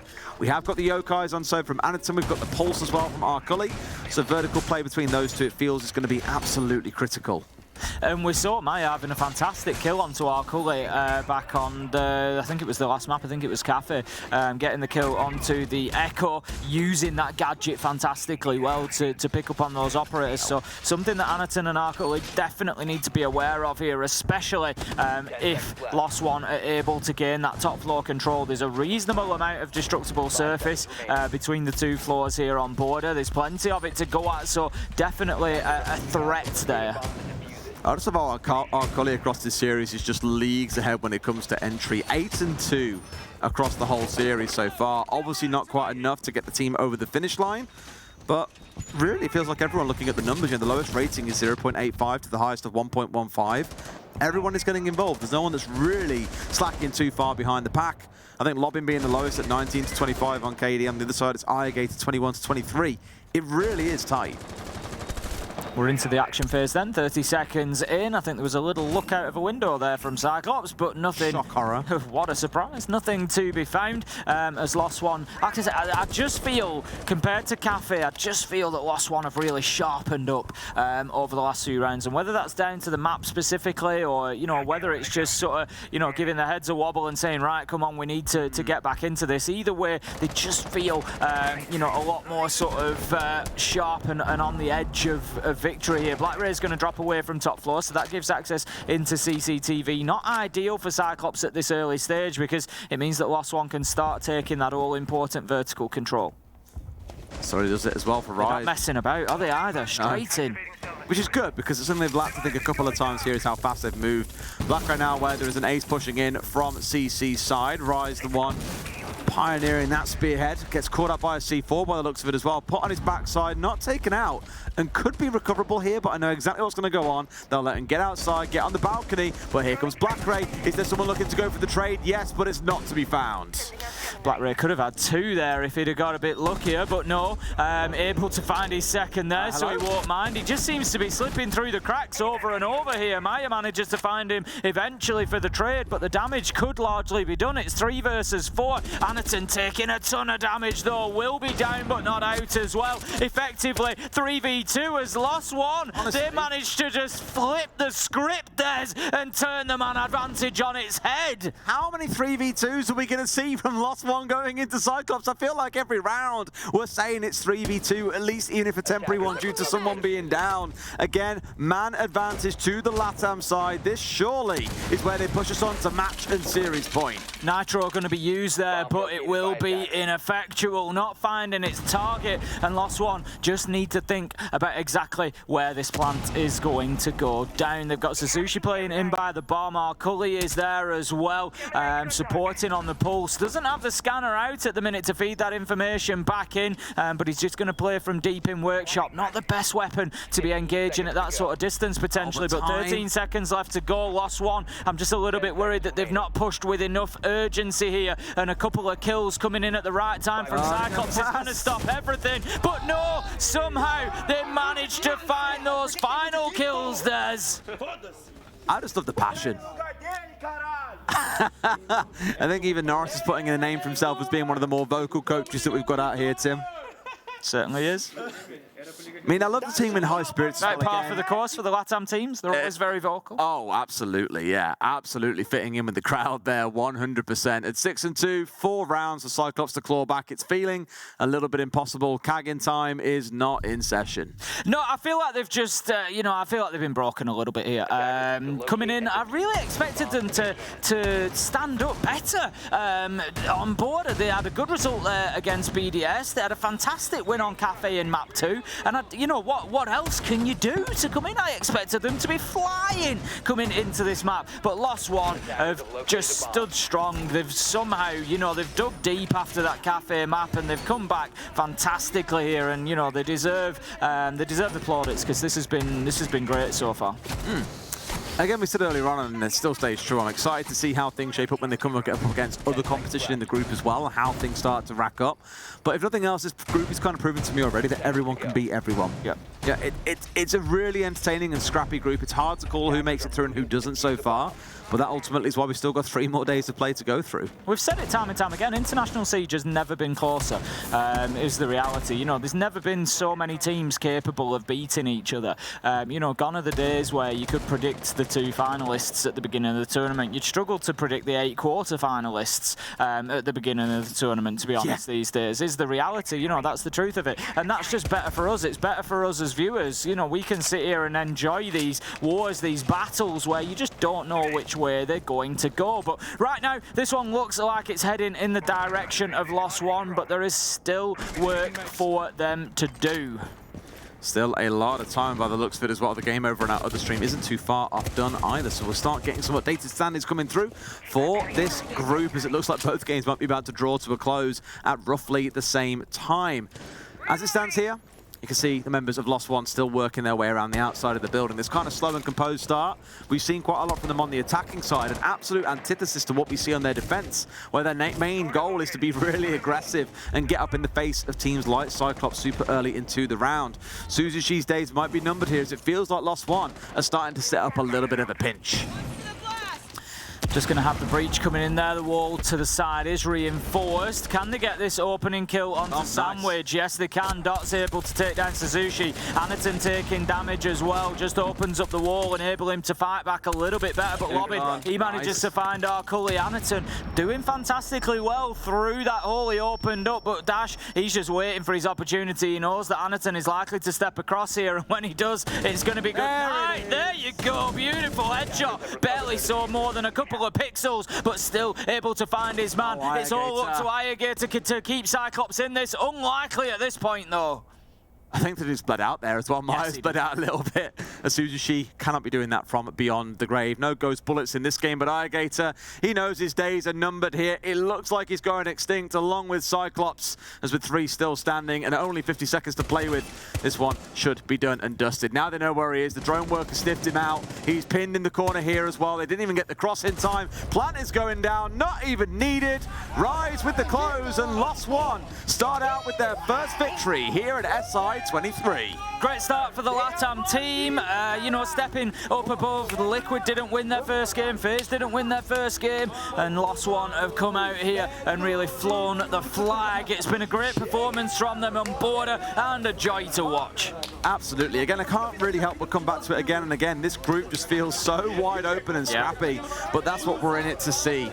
For Lost One, a team that, again, came in through qualifiers. Many had low expectations for them. Wasn't too sure what to expect today, but we have seen some good stuff. Lobbin, a bit of a rough first map, but did warm into it the longer things went on. Yeah, absolutely. You can't ignore our Cully in that match as well. Our Cully going fantastically well on the entry, but overall as well, really contributing to what was at times a very good Cyclops performance, but it just all seemed to crumble on Border. It's always kind of a permanent question about Cyclops. When are they going to rise above past performances and really start to shine? Still, always one of my favourite parts. The Talayas acknowledging a good game has been played here as well. Shaking off hands, fist bumps, all the rest of it towards the end. And who knows, maybe these 2 teams could re-meet once again in the playoff stages. Certainly could do. It certainly wouldn't surprise me to see both of them make it out of the group. But as you say, we start looking at this group and we talk about groups of death and we talk about predictability. All the groups are difficult to call. But I look at this one and I think there's who's going to go out? one of these teams is going to go out. And, you know, you're looking at Astralis, you're looking at OXG, you're looking at Lost One, CYCLOPS, you know, BDS. One of those is going to go out, and after what we've seen over the last few days, that sounds like madness. On paper, you put it down as one of the two teams that we just saw play, but CYCLOPS have already beaten BDS, you know. CYCLOPS aren't that far away from qualifying through. They've got themselves another point there by getting a map, and so, you know, that puts them on 4 points. So one more win, and you start thinking, yeah, they're probably through. You know, and there is opportunities there for them. And it's only day 2. There is still so much more to come from this group, and of course, all of our games, but that's the end of our casting for today. We'll throw over to the desk, and they'll break down the day's festivities for you.